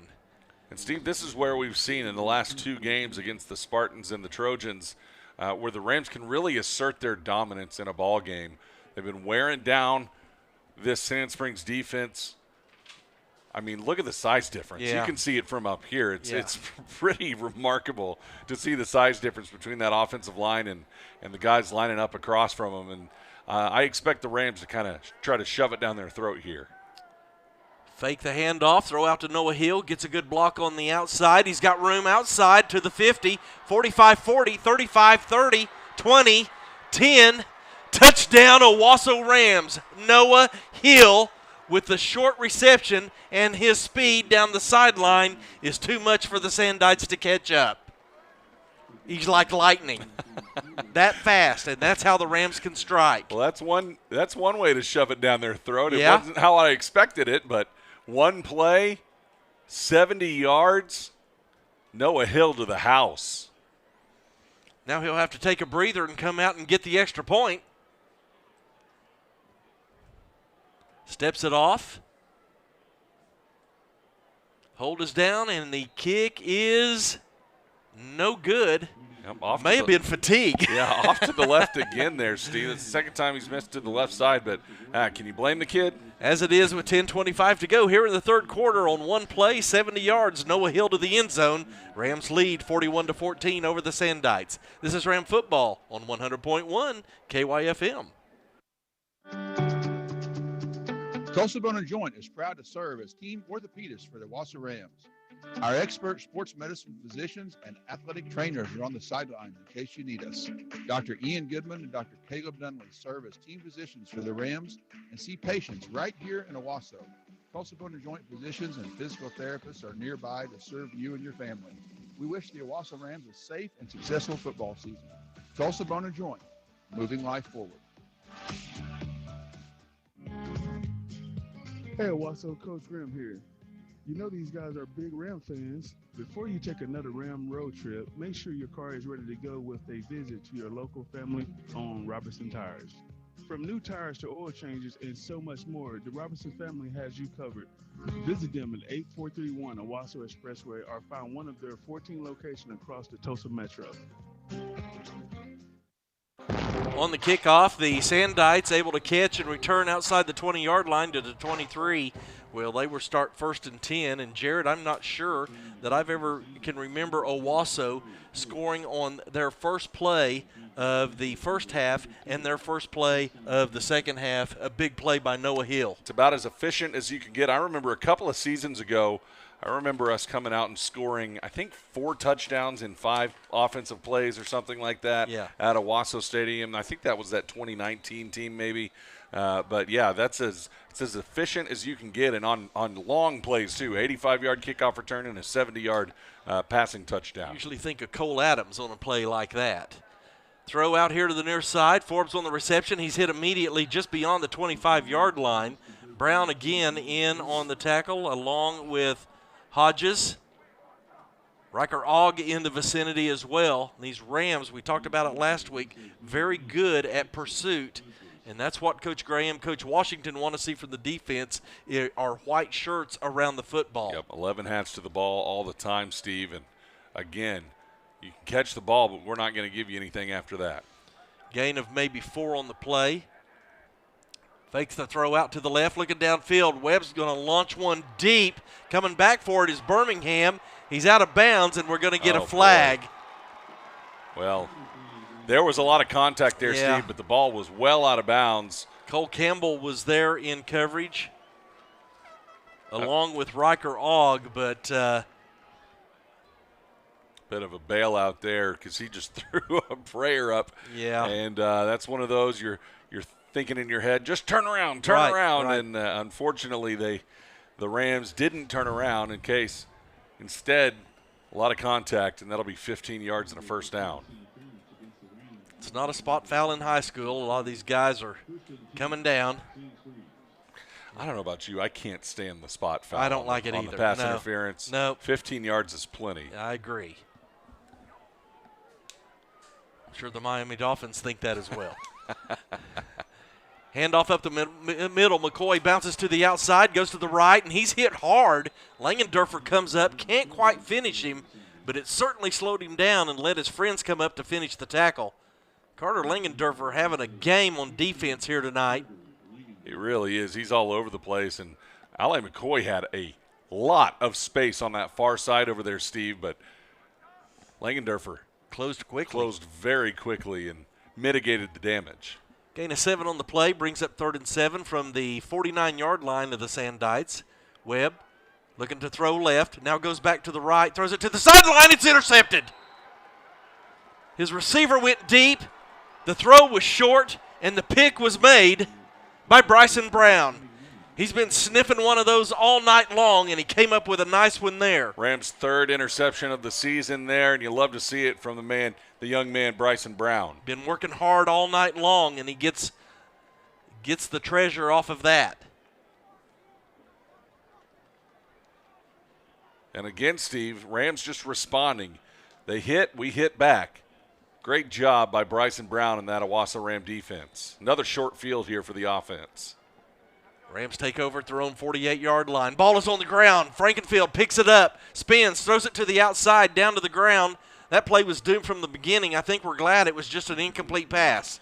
That could have gone awry about 8 different ways. And Steve, he had Tay Bethel over there wide open, but a little bit of happy feet there by the sophomore, and you'd love to see him.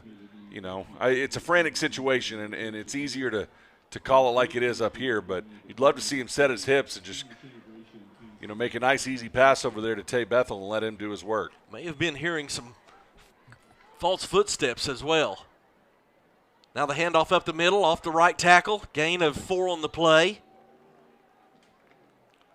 Boy, and that's one of those, Steve, right there from Jaden Hall. He's got 3 more offensive linemen 6 yards down the field. Yeah. If he can break 1 tackle, he's taking it to the house. And that's one thing we haven't seen from the Rams yet is a big, long run yet. Yeah. It's just kind of been wear and tear on the ground game, and I expect to see one of those long gains here pretty soon. Now you're going to see Zafaris into the ball game. All 3 running backs around Frankenfield.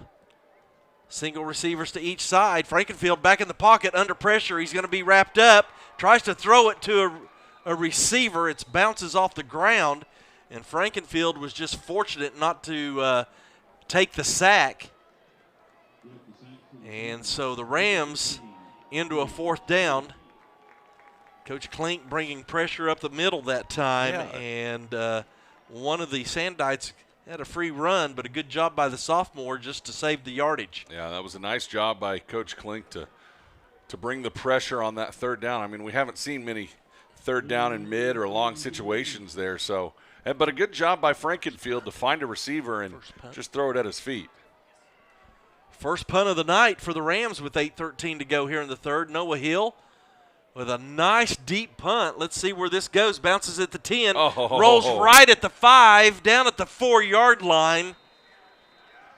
And that's where the Sandites, and Jared, you mentioned it, the Rams had a short field, and the Sandites are going to have to go 96 yards. Yeah, tremendous punt there by Noah Hill. He's had a bit of a tough game in the kicking game here tonight, missing an extra point and missing a field goal attempt. But, oh, man.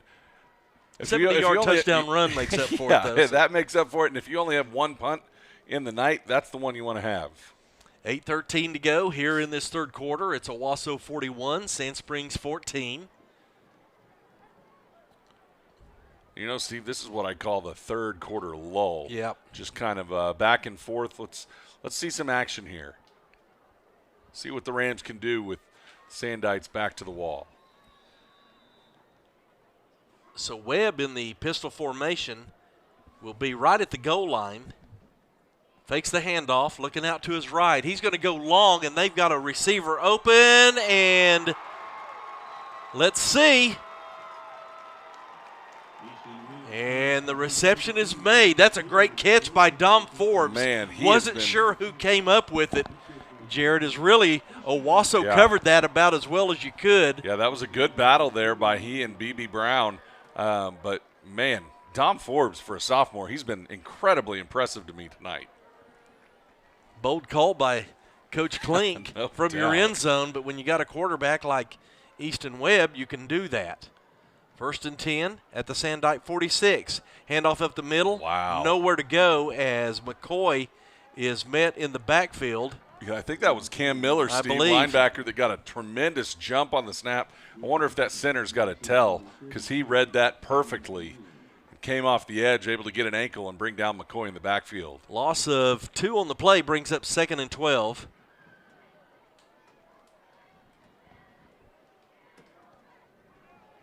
Two receivers to the left, one to the right. Ball on the right hash. McCoy to the left of Webb. More pressure coming up. And the Rams are right there as the handoff to McCoy goes nowhere.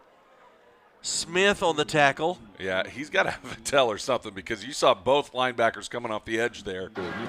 Colson Allen on the tackle as well. Brock, what do you got for us? Jared, I think you're right. Both those linebackers coming off of the ends, I mean, they're getting in the backfield before they have time to hand the ball off. Yeah, Brock, I mean, they're back at the quarterback by the time he gets the snap. And Rams aren't even hiding it. They're going to bring pressure again.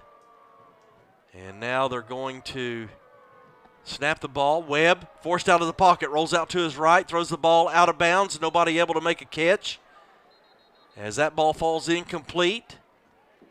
And again, and great we pressure. got a late flag on the play.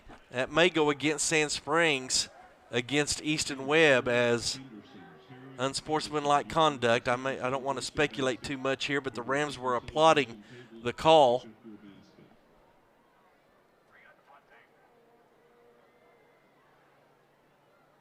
Personal foul against Sand Springs. I didn't see what happened, Jared, as the play was involving Easton Webb, and I'm trying to see who it was for Owasso. Nate Davis. I tell you, Nate Davis, he's been in the backfield a lot tonight. I'm sure that wasn't the first conversation they've had. No. And a great job here by the Owasso defense, Steve. After that long pass play on 1st down, great job just by bowing up and not allowing, I mean, goodness. Well, out of the end zone, the ball was 1st and 10 at the Sandite 46-yard line. Now the line of scrimmage is the Sandite 28. They're going to punt from their 15-yard line. Punt is up. Again, another short punt. Get out of the way. Good bounce for the Sandites inside the Ram 40. And then it rolls back and is picked up by the Sandites at the Owasso 39-yard line. Well, it's been an interesting week here for Owasso. Other things going on as well, as the volleyball team has been very active. They actually had a 4-set win over the Lady Sandites. Owasso ranked number 4 in Class 6A, improved to 20-6. And, of course, the first two names that pop up, Maddie Hill and Alexis Noble, leading the way for the Rams. Outside hitters, they're doing a great job. Young team, but, man, 20-6 on the year. They're good. Throw out to the left side. Catch is made across the 40, across the 45. Pass complete to Kaysen Hodges. See some more names in here. Right. But Maddie Hill, as outstanding of a basketball player as she is, maybe even a better volleyball player. Yeah, I don't know. She she's can good. Do them both extremely well. Coach Cannon doing a nice job coaching them up. Frankenfield with the snap. Handoff up off left tackle. Out to the outside is Maul, and we've got a flag. See if this is holding against the Rams. Trying to eliminate those mistakes. You don't want to get lazy here. Hall on the carry.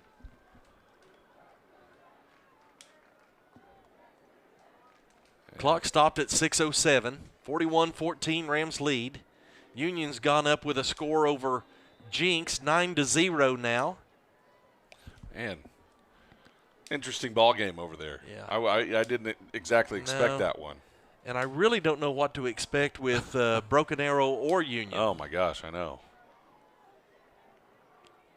2nd and 12 from the Owasso 37-yard line. Handoff up the middle across the 45. Zafaris had the football. It was on the ground. I think they're going to call him down, but again, I appreciate the effort by Zafaris. Yep.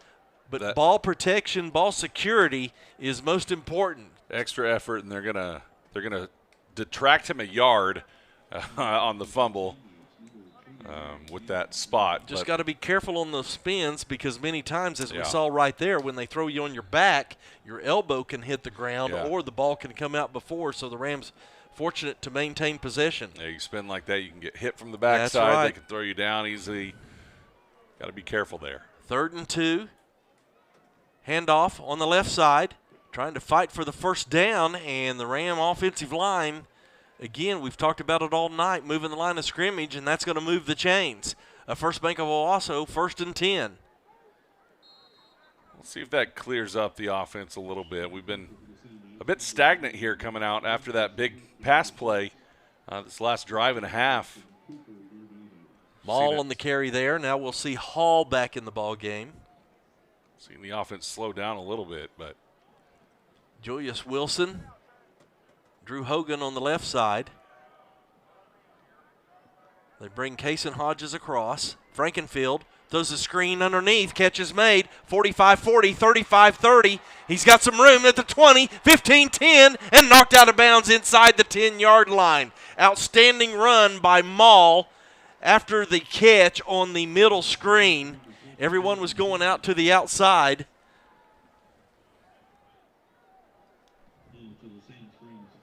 Jaden Hall on the run, and the Rams are in business. Yeah, great job, and I believe he had Blake Cherry out there taking a couple guys on for him. It might have been Riker Half actually here on the right side, taking a couple guys on, and he cut back to the inside. He was off to the races. Frankenfield calls the play out. Hand off to Maul up the middle, left tackle into the end zone, touchdown Rams. Lot of room on that left side, and it was easy skating into the end zone. We saw what you asked for, Jared, the Rams offensive line taking over. Yeah, starting to assert their drive. Dominance. Starting to assert their dominance, and Jalen Maul now the third different back to score a touchdown here in tonight's game, just how we drew it up. Hall, Maul, and Zafaris all with rushing touchdowns tonight. Point after attempt is up, and it's good. And with 5 minutes to go here in this third period, it's Owasso 48, Sand Springs 14. This is Ram Football on your Owasso Sports Network. Hey, I'm Keith too, your hometown insurance guy. You know, insurance doesn't have to be confusing or boring. So if your car decides to tango with a shopping cart or your home springs a leak, I'm the guy you want to call. In fact, I'm so confident I can save you money on your current auto insurance that if I can't, I'll give you $25.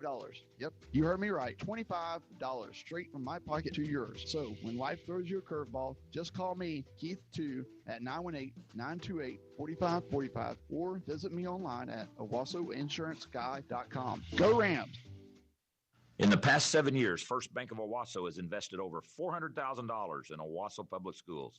This includes funds for athletic and academic teams, classroom materials, and support for our teachers.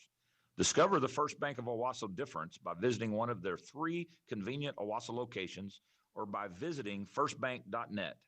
First Bank of Owasso, member FDIC. We're back in the Christian Brothers Automotive Broadcast booth. Rams lead it 48-14. High kick, fielded inside the 30-yard line, and then upended over to the 40-yard line. Nice tackle that time, as we've got some new numbers in the game. We'll try to get those out to you. The Rams able to score on that drive. 5 plays, 61 yards. Again, only 1 minute, 18 seconds. Able to punch it into the end zone is Maul for the Ram touchdown. They lead 48-14. Once again, thank you to Eagle Window 10, our third quarter sponsor here tonight. 10% off for all first responders and military, and a lifetime warranty on their tents. Go see Eagle Window Tent in the 5th Avenue Business Complex, big supporters of Owasso Athletics. So the Sandites come back out with their offense on the field. Ball at their 39-yard line. Webb fakes the handoff, throws to the slot receiver on the slant. It's been there all night. Birmingham able to slip through a tackle. Now he's trying to carry Rams down to about the 42-yard line before they finally call the play dead.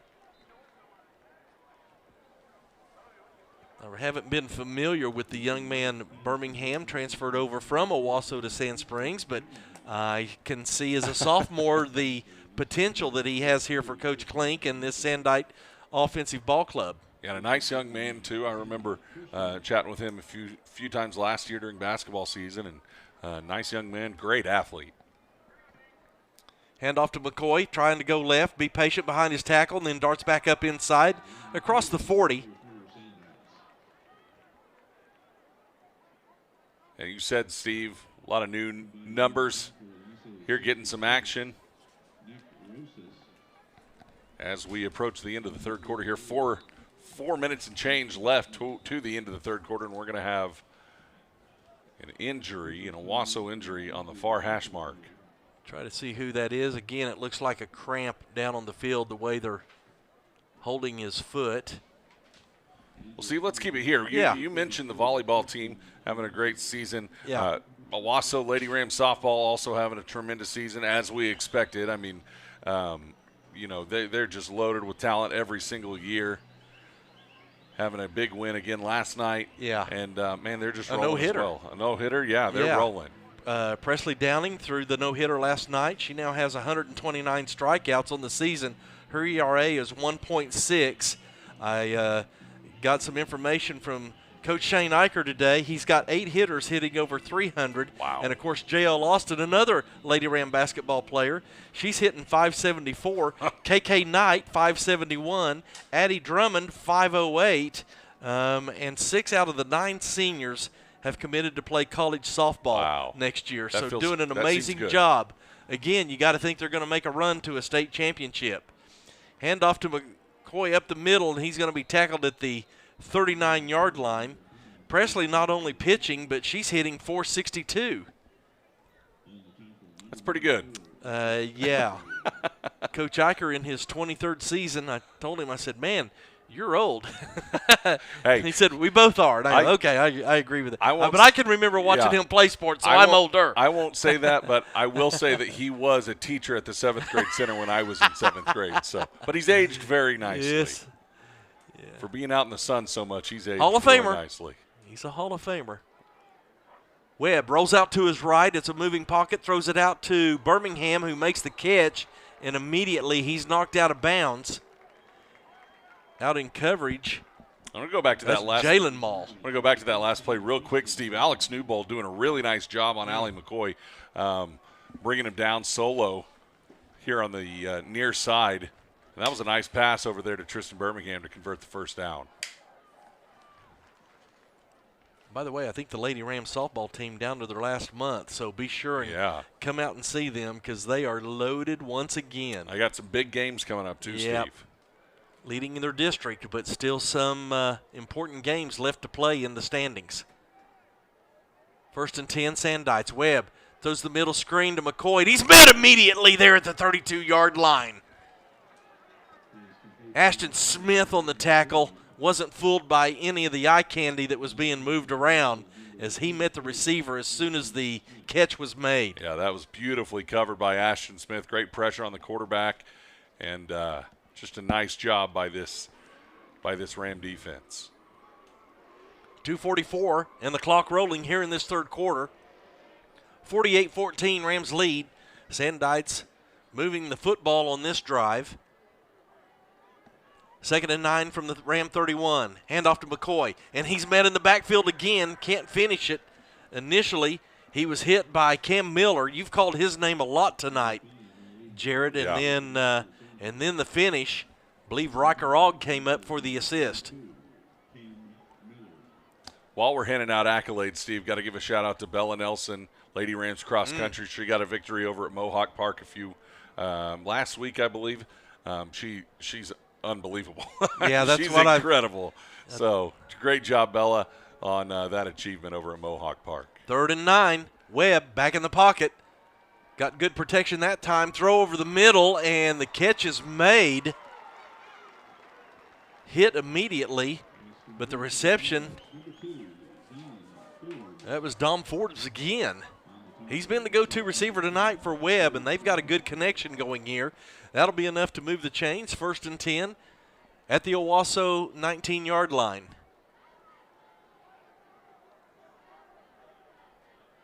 Pressure by Owasso. Webb in the pocket. He's going to loft one to the left corner of the end zone. It's out of bounds. Birmingham looking for a flag, but he's not going to get one this time. Good coverage by Langendorfer. Yeah, it was good. And Tristan Birmingham once again having to adjust. That ball sailed on him a little bit. Ended up falling 3 or 4 yards out of bounds. You're not going to get a call that way. Langendorfer's had a nice night tonight in coverage as well. So Forbes and Birmingham here on the near side. Ball spotted toward the right hash. Webb in the pistol. Fakes the handoff. Quick throw out here to Birmingham. He's going to cut back inside. The ball's knocked away on the ground. Recovered Rams. And I think they came up with it. Birmingham tried to run to the inside, and one of the Rams reached in and snagged it out. And coming out with it, Riker Ogg. Turnover Sandites. The Rams come up with the loose ball. And that's exactly what we were talking about earlier, Steve, with Chris Zafaris there. Tristan Birmingham tried to spin out of that one a little bit, got the ball away from his body, and the Rams were able to poke that one away. Great job by Riker Ogg covering it up and stopping that nice Sandite drive. That takes away any momentum that the Sand Springs was about to regain, and the Ram offense will come out onto the field. They'll start 1st and 10 at their own 16. Let's see a new quarterback now, Joey Grable.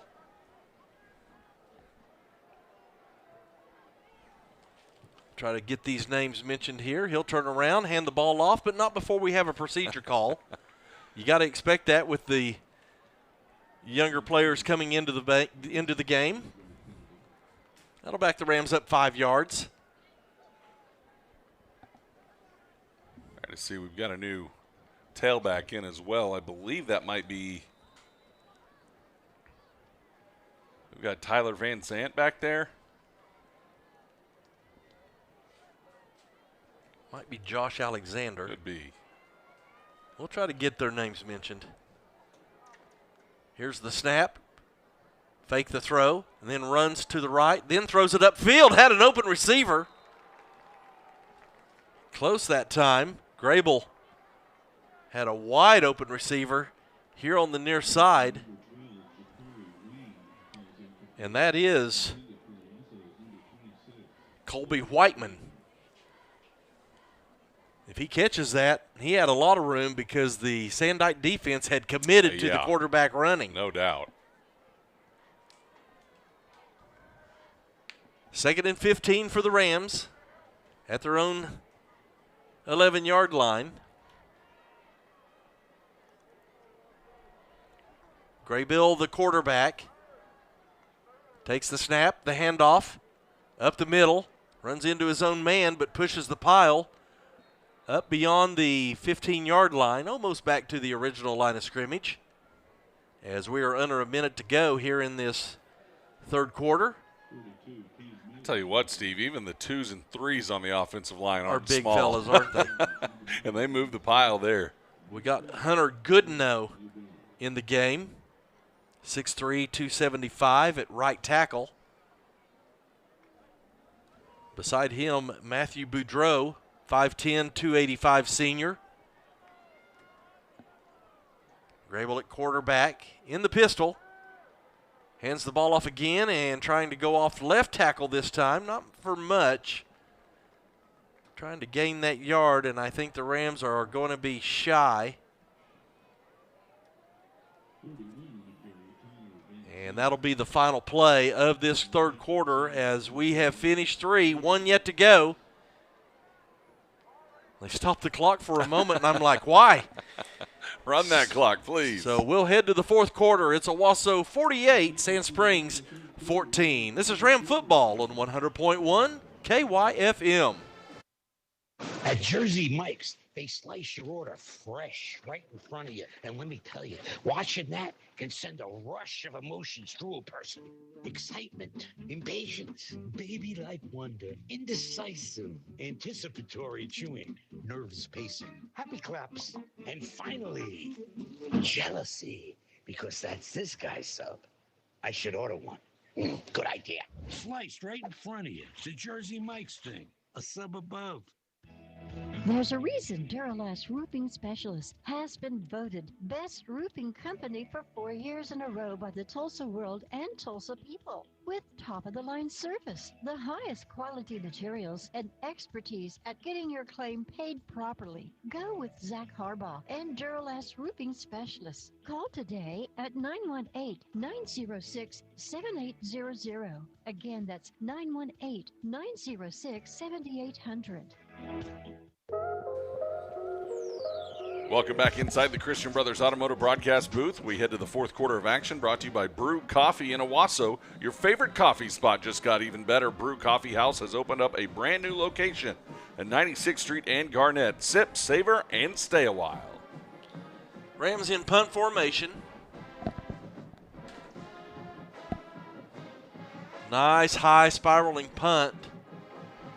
No fair catch made, and an immediate tackle. Great Good coverage coverage that time by the Ram punt cover team. I think that was Colby Whiteman, Steve. Alex Dudley. Maybe so. 1-7, it's all. Yeah. It's all there. Some scores from around Class 6A. We got some tight ones going on. Jinx is on the board finally. Union leads 9-3 in the fourth quarter.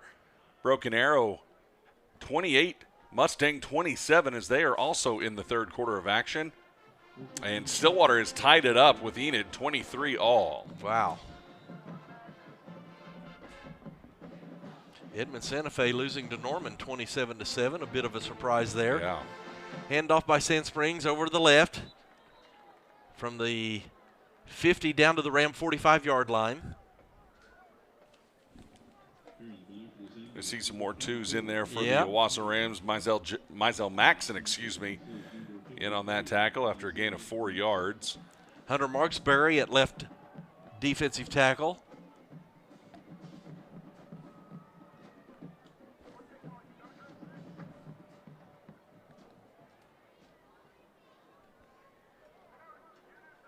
Second and 6. Left side, across the 40, 35. Down near the Ram 32-yard line, so that'll be a 1st and 10 for the Sandites. Easton Webb still in the game, but he's handed the ball off to a new running back.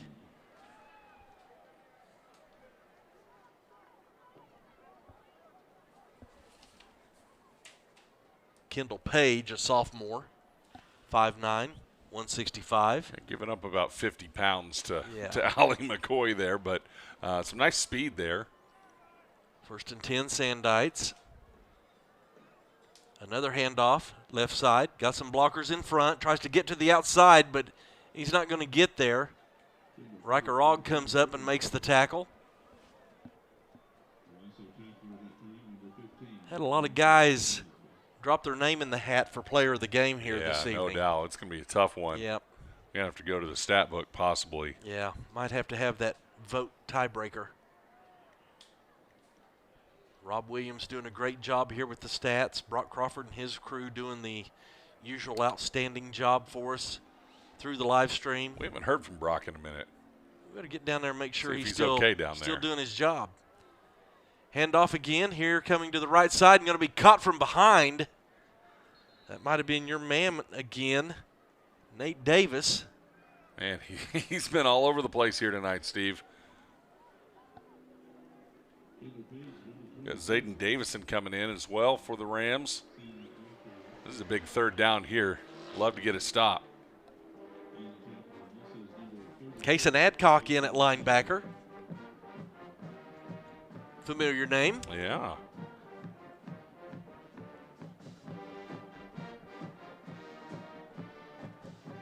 Third down, 7. Webb fakes the handoff, throws out to the right side. Birmingham tries to get inside to the middle, spin move, fighting forward near the 15-yard line before he's finally brought down. And again, you've heard us say Birmingham's had a really nice game tonight. Again, I don't know that you want to do that spin move. That's how the fumble occurred on the last drive. 1st and 10, Sandites. 8:52 to go here in our ball game. Steve, going back to our second half adjustment, I mean, we loved how the first half went, but we really wanted to see some of those turnovers, some Ram turnovers. They have it coming into tonight. Well, I'll tell you here in a minute. Webb, hand off to the left side, trying to get to the outside. Good containment that time. That was a great job on that far edge. Yeah, Cam Miller once again over there. Going back to my point, Steve, Rams coming into tonight's game, +2 in the turnover ratio on the season. They've got 2 more in the third quarter of action with a pick and a fumble recovery. So you love to see that number go up as the season goes along. That was Christian Colazzo on the far side, Jared, that actually took on the blocker, pushed him back into the running back, and then made the play. Just an outstanding job by Colazzo. Quick throw out here to the near side. Forbes with the catch, darts inside, gets to the outside, but a nice open field tackle by the Ram defense. Peyton LeGrand going solo out there and doing a nice job. Clock continues to roll as we approach the 7:30 mark.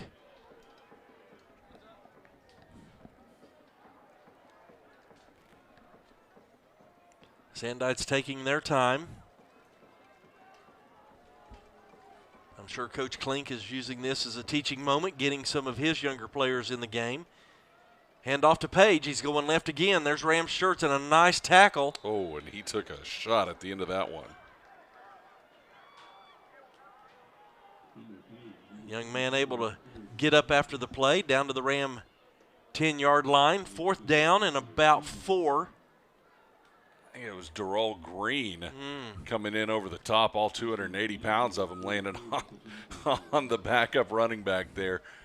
He may feel that one in a little bit. So Dawson Puckett will come on for the field goal attempt. Ball will be spotted at the 16-yard line. Webb with the hold. The kick is up, and it's good. So the Sandites able to get on the board with the field goal. It's now Owasso 48, Sand Springs 17. We'll take a timeout, come back for the final 6:38 of this fourth quarter.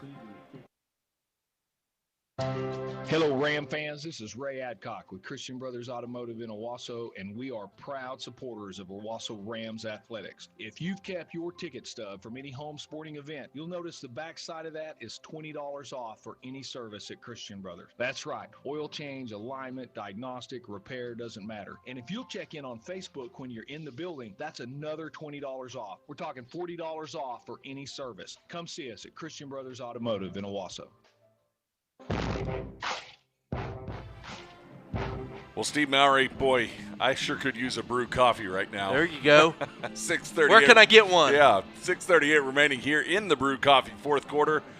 The Rams, the Sandites driving well on that last offensive attempt, but the Rams holding and allowing just 3 points as they lead it 48-17 over the Sand Springs Sandites. All indications pointing to an Owasso Ram victory here with just 6:38 to play. They'll move to 3-0 on the season with a bye week coming up before they get into district play, starting with Broken Arrow. That'll be at Owasso 2 weeks from tonight. 7:30 game.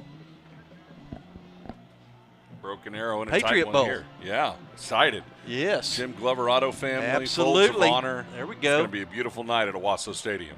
Onside kick, and the Rams able to come up with the recovery. The hands team very alertly. Ashton Smith comes up with the recovery, and Owasso's going to have a short field here, or shorter, as you've alluded to several times this evening. They've had the shorter part of the field all night long. Sand Springs has had to put together long drives on many of their possessions. And anytime you can force somebody into a long field like that, Jared, it's hard to overcome. And, and they've done that and then put themselves into longer down in distance with the penalties. Yep, absolutely. And we'll see what the Rams' second team can do here. Graybill in at quarterback. Handoff over left tackle. Gain of 2 on the play.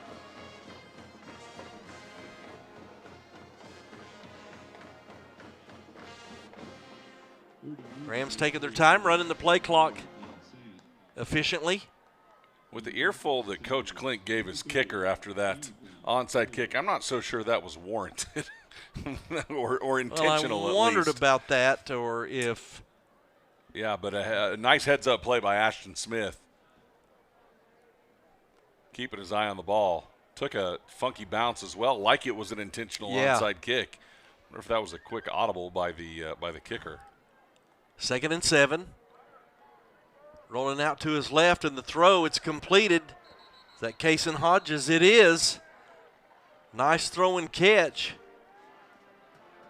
Grable with a nice toss, rolling out to his left. Having to throw across his body there. Couldn't get a lot on it, but it was enough to get to Hodges. And Hodges with a good run.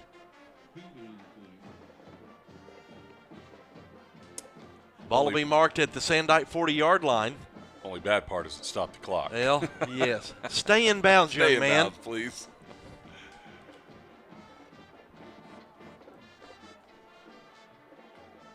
Grable, hands off. Over right tackle, got some room up the middle, pushes the pile. That might be enough for a First Bank of Owasso 1st and 10. Tyler Van Zant running the football, the 5'10", 180-pound senior. Good hard run there by Van Zant. Getting behind his big bodies and finding a hole for first down.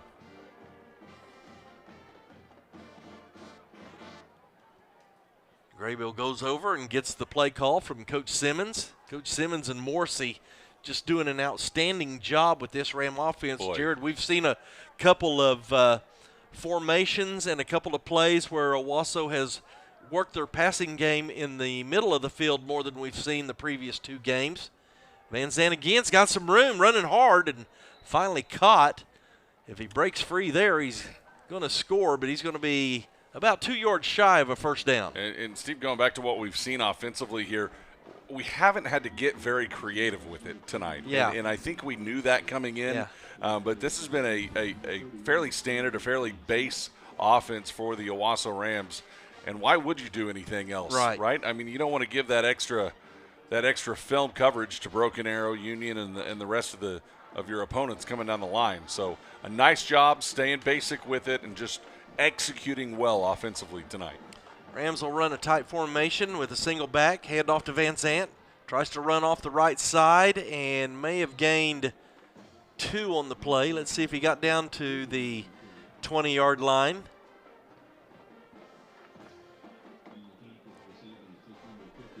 Say just shy of 20, so it's going to be a 3rd and 2. Clock continues to roll as we reach 4 minutes.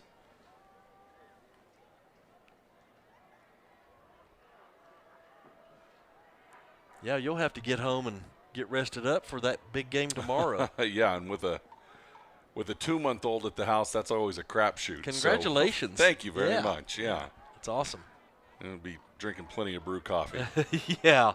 Well, about lost the football, but Graybill able to bring it back in and then has his helmet yanked off of his head. And now, if that happens after the play is done, I don't know. Is that still a face mask? Or? I'm not sure, but it looks like we're going to have to bring Frankenfield back in for one play. Fourth Get your down pads play. back on, young man. Good thing Drew was ready as he'll come back on for this 4th down snap. I guess you could snap it to Zafaris and convert the first down. Just try it. And call it good, but have some fun. We are going to see Frankenfield and Van Zant in the backfield. 2 receivers out to the right. And Frankenfield loses the football. He's under duress. Can't get out of it. Get hit. Just go down, young man. We don't need this. Yeah, and taking a snap from A a new guy center. who's probably not used to taking snaps from, and that's what you're afraid of right there. So that'll be a turnover on downs.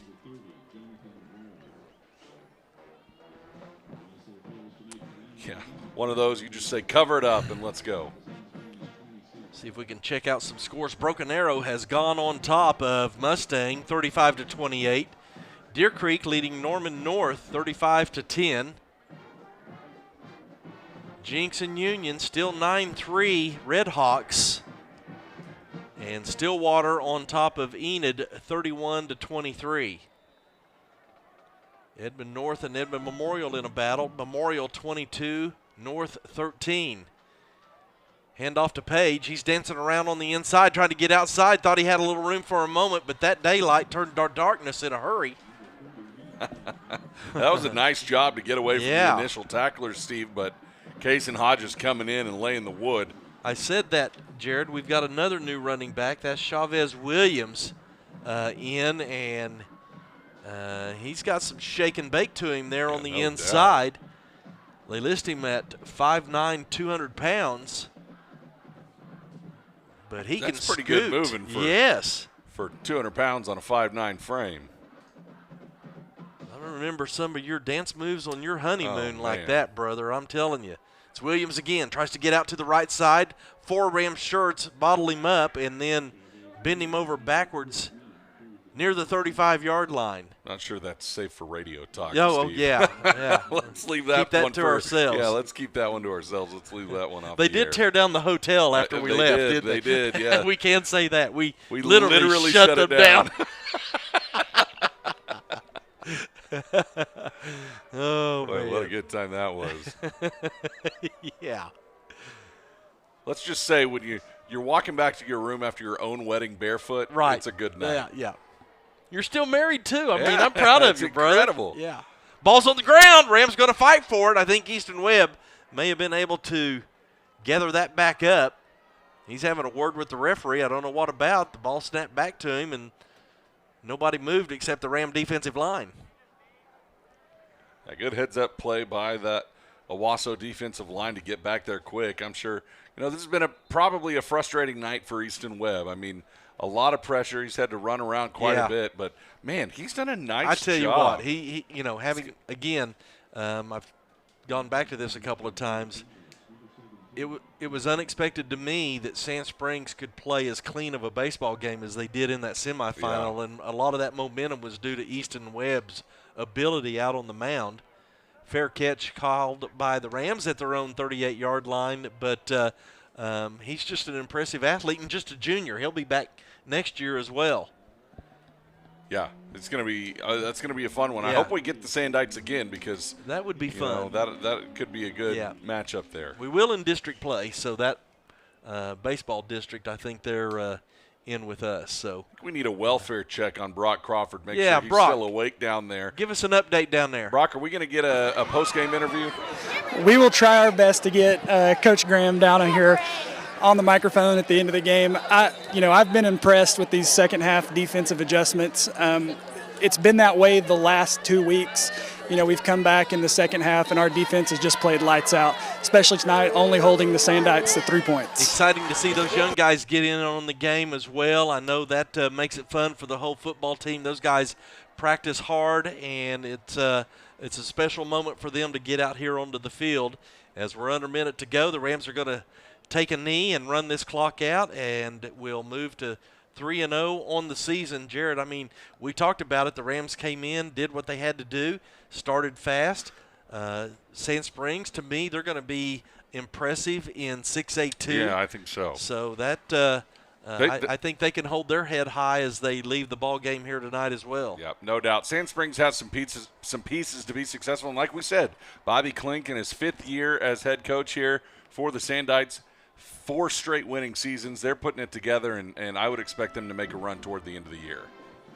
We'll take a 1-minute timeout, come back for our postgame show as the Owasso Rams victorious here tonight, 48 over Sand Springs, 17.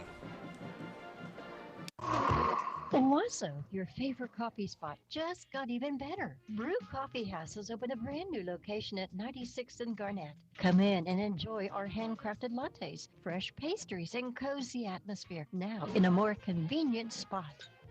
And don't forget to join the Brew Club. Get exclusive deals, early access to new flavors, and more. It's the perfect way to make your brew experience even sweeter. Visit us today at Brew Coffee House, now at 96 in Garnett.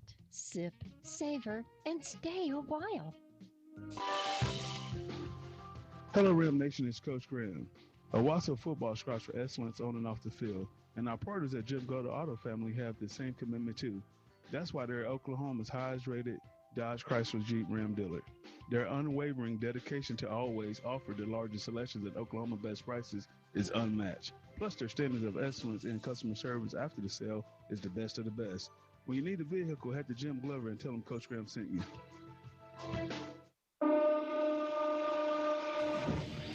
We welcome you inside the Christian Brothers Automotive broadcast booth. Jared Gallagher and the voice of Owasso, Steve Mowry, as the Rams defeat the Sand Springs Sandites 48-17 here from Memorial Stadium in Sand Springs. And Steve, as Brock Crawford it goes on a wild goose chase trying to find head coach Antonio Graham, the band and the team getting ready for the Owasso alma mater. Let's get your initial thoughts on this one. Well, I think they came in and did what they had to do. You're worried sometimes when you come into a game like this, especially after two big wins the previous 2 weeks. You defeat number one in week 0. You defeat number one in week 1. And to come in here tonight, it could have been a game that could have had the potential to being dangerous, but credit to Coach Graham and his coaching staff to keep these guys focused and keep them on edge. That's what he likes to do. Owasso came in, man, couldn't have started any better than that kickoff return to start out with. The Rams had a quick 21-point lead and really never looked back after that. Sand Springs didn't really go away. They put together some successful drives against Owasso. Couple of turnovers and penalties. Those are the things that are usually a difference maker in a close game, but that's not the case here tonight. Owasso dominating.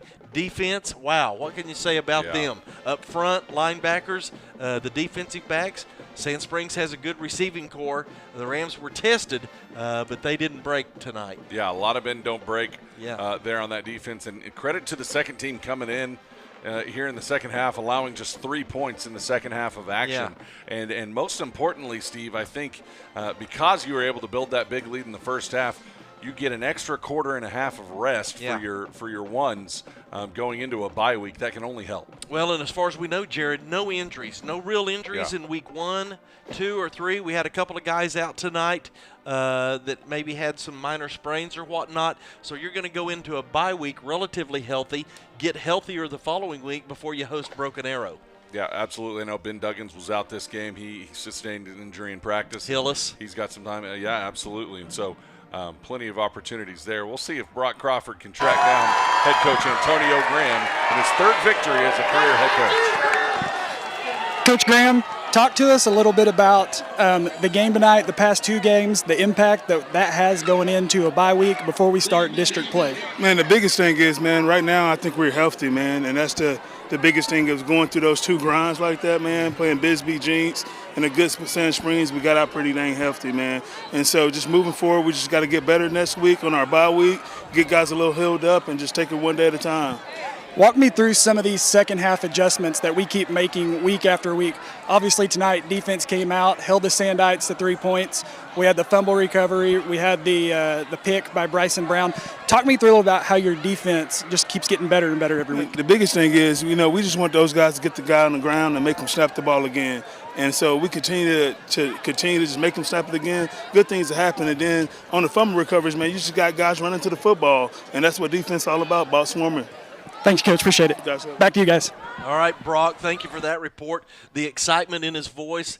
Jared, you and I have had the opportunity to be in a more tight setting with the breakfast and listen to Coach Graham, his excitement, and just his knowledge of the very minor details that you and I would think that's no big deal. He sees everything, especially from the defensive side when he's looking at offense. And I don't think people really realize how much he's taken in his ball playing days under Coach Blankenship, and I know that to a lot of people this may be a surprise, but it's not to you and I. No, absolutely not. And, obviously when you have a staff like he has that he's able to keep together after a legend retires like Bill Blankenship, that is a huge piece of it that people haven't been talking about. In the offseason, first-year head coach. He's never been a head coach for a program, especially a program of this magnitude. And he's able to keep his core staff together. That is massively impactful as you head into 7-on-7, and you're bringing a lot of new guys in and having to teach them the offensive and the defensive schemes as well. So, I think that's really big. That's a big piece of the success that the Rams have had in the first 3 weeks of the season. Golly, already 3 weeks into the season. That's incredible. We're almost halfway done. It's unbelievable. It really is. But going back to what I was saying, I think that's incredibly impactful, and just hearing him down on the field now with Brock Crawford, that's the first time in 3 weeks that I've heard him really exhale. Yes. And be comfortable with where we're at. Obviously we've talked time and time again about how those first 2 games were major grinds, right? And you're happy to come away with a victory and pretty dominant victories as well, Steve. But this one, you dominated from the beginning. Going into that bye week, I think he's got to be extremely pleased with where the Rams are right now. And I don't think that we've walked into any real surprises, Jared. We didn't really walk into any surprises against Bixby or Jinx. We knew what we had going in, and even the things that went well for the opponent, this team can adjust. That's the biggest thing about this ball club is the way they can adjust offensively and defensively, but you can't do any better than that. And then also special teams. Wow, they were electric tonight, started out the night that way. And honestly, Jared, you could feel the air go out of the Sand Springs side on that very first play. We've been on the other side of that in years past. We know how it feels, and it was fun to feel that on being on this side of it. And what's scary about that for opponents when you're watching film, that's not even one of our guys that you're keying on on kickoffs, right? Cole Campbell. Who's heard of that guy? If you know what I mean? He's a young guy, incredibly talented, and I'm so happy for him. But now we've seen kick returns, we've seen punt returns. How about Noah Hill in the punt game? He only had 1 or 2 punts tonight, but I'd be curious to see what his punt average was, and then to pin him down inside the 5-yard line. He had a tough night kicking the ball otherwise, but man, his punting was money. Everybody A+ all the way around. Well, and then essentially catch a little 1-yard, 2-yard pass out in the flat and run it for 70 yards. But I like what you said. You're right.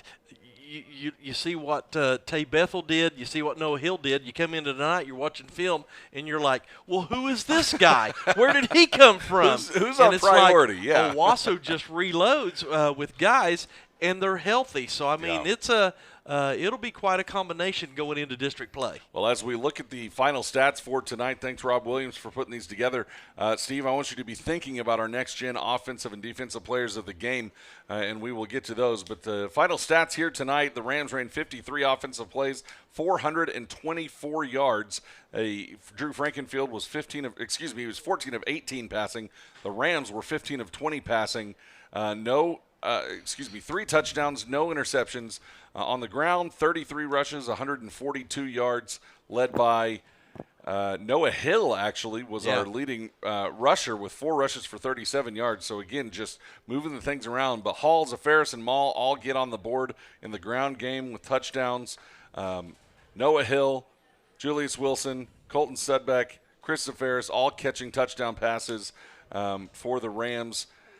For Sand Springs here tonight, they were in 57 plays for 279 yards, 27 rushes for just 51 yards, so less than 2 yards a carry for the Sandites. They did get it going a little bit in the passing game. They were 21 of 30 for 228 yards. They had 1 passing touchdown and 1 interception. That touchdown was Tristan Birmingham. He had 9 catches for 95 yards, and the breakout player to me, Steve, for the Sandites was Forbes, Dom Forbes, the sophomore wide receiver. He had 9 catches, 114 yards. and also had a couple of rushes for 8 yards, but a nice game from him. And again, Easton Webb, man, he's a warrior back there. He was getting run out of the pocket all night long, and to complete 21 of 30 passes is a really nice job. Yeah, he did a great job, and he's just a guy that I like, Jared. He's just an impressive athlete, good ball player. He's probably not got the protection in front of him. Imagine if he did have the protection. Yeah. Of course, we talked earlier about his main offensive lineman transferring to Jinx over the summer, Riley Kester, and so now Coach Klink has to make those adjustments, so they're still learning things up front. But, yeah, he's an outstanding ball player, and I think somebody that Bobby's going to be able to hang his hat on. Well, let's get it started with your next-gen offensive player of the game. Who are you going to give it to tonight? Well, and that's what makes it tough about this whole ball team, because there are players all over the place tonight. You could go back to Drew Frankenfield. You got running backs, all three of them doing things. Defensively, the secondary was really good in coverage here tonight. The linebacker core was causing all kinds of havoc defensively. But the guy that jumps out to me tonight is probably Noah Hill, because of, you mentioned in the rushing game, the 70-yard touchdown run, the extra points, just all the way the around. Punting. The guy is back on kick return. And so I think for me tonight, Noah Hill's the guy that we probably going to be able to go with on that. Absolutely. And again, shout out Drew Frankenfield. 14 of 18, 272 yards, 4 touchdowns through the air. 3 touchdowns through the air. I'm sorry about that.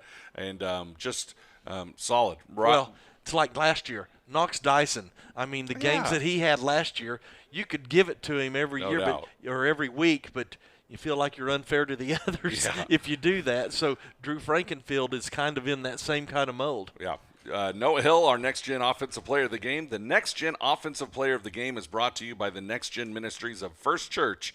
First Church, helping the next generation love Jesus and love like Jesus. As we wrap things up here tonight, Steve Mowry, it's time for your favorite part of the night. Oh, yeah. The Mowry Funeral Service final word. Yeah, well, I'm just excited, Jared, that we can come out here with a victory and do it convincingly, especially after coming off 2 big wins and coming out healthy. So I think this season is going to be even more exciting than what we've experienced here these first 3 weeks. We're going to come back. We're going to face Broken Arrow.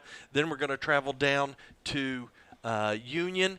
And then we're going to get into the second half of the season. And, we used to call this the gauntlet, the buzzsaw or whatever. The first 5 games have just been a grind. Not so much here tonight, but those other 4 are really going to be tough games. And then to the west side, who knows what's going on over there? We usually have to wait till week 5, 6, or 7 to find out who really is the west side team or teams that you need to be aware of tonight. In fact, you may have some scoring updates on some of the teams in our district. Yeah, just real quickly, we'll run down these. Edmond Memorial still holding on to a 22-13 lead late in the fourth quarter over Edmond North. Deer Creek over Norman North. That is a final 35-10. That's surprising. I'm going to tell you, Jared, that's the team that for some reason, I've got my eye on. I'm not going to say worries, but they concern me. Yeah, absolutely. Broken Arrow and Mustang in a tight one. Broken Arrow up 35-28 in the third quarter over there, and that's a tough place to play, Mustang. Yes, always. That's always a difficult place to play. Moore handling Southmore 38-13. Norman over Edmond Santa Fe 34-7. That one's surprising too. I'm not sure what's going on with Edmond Santa Fe. And then obviously the big one across town here in Tulsa, Jinx trails Union 9-3 in the fourth quarter. We're not sure how deep in the fourth quarter that is, but that one's a close one as well. It could go either way. Didn't see that being just a complete defensive battle. I know there are usually plays that enter into the game. It'll be interesting to go back and watch that film, but to me that's a bit of a surprise, not by who's winning, but the low score. Well, Steve, we got a week off next week, but be sure to join us at Trails Inn Barbecue on Wednesday morning, 7 a.m., as head coach Antonio Graham goes over the film from tonight's victory over the Sand Springs Sandites. That'll be a fun one, and man, the food is delicious. Yes, it'll be a fun time, and I'm just telling you, it's a great time. If you can get up and meet us down there, I can promise you, you're going to have some fun and some good food. Why don't you close it out for us here? 48-17 is your final. The Owasso Rams improved to 3-0 all-time, and Coach Graham climbing up the head coaching all-time wins list. Yeah, you're going to keep an eye on that list, aren't you? You like that He's in 16th it is, right now. It is pretty good. good. Well, we appreciate you inviting us into your homes, your vehicles, or wherever you listen to us tonight. We really do appreciate you fans that follow us and all the comments, the compliments that you give us. I hope we're worthy of those. As I always say, we may not be the best, but we are the most fun, and we try to make it fun for everybody from both schools. We appreciate you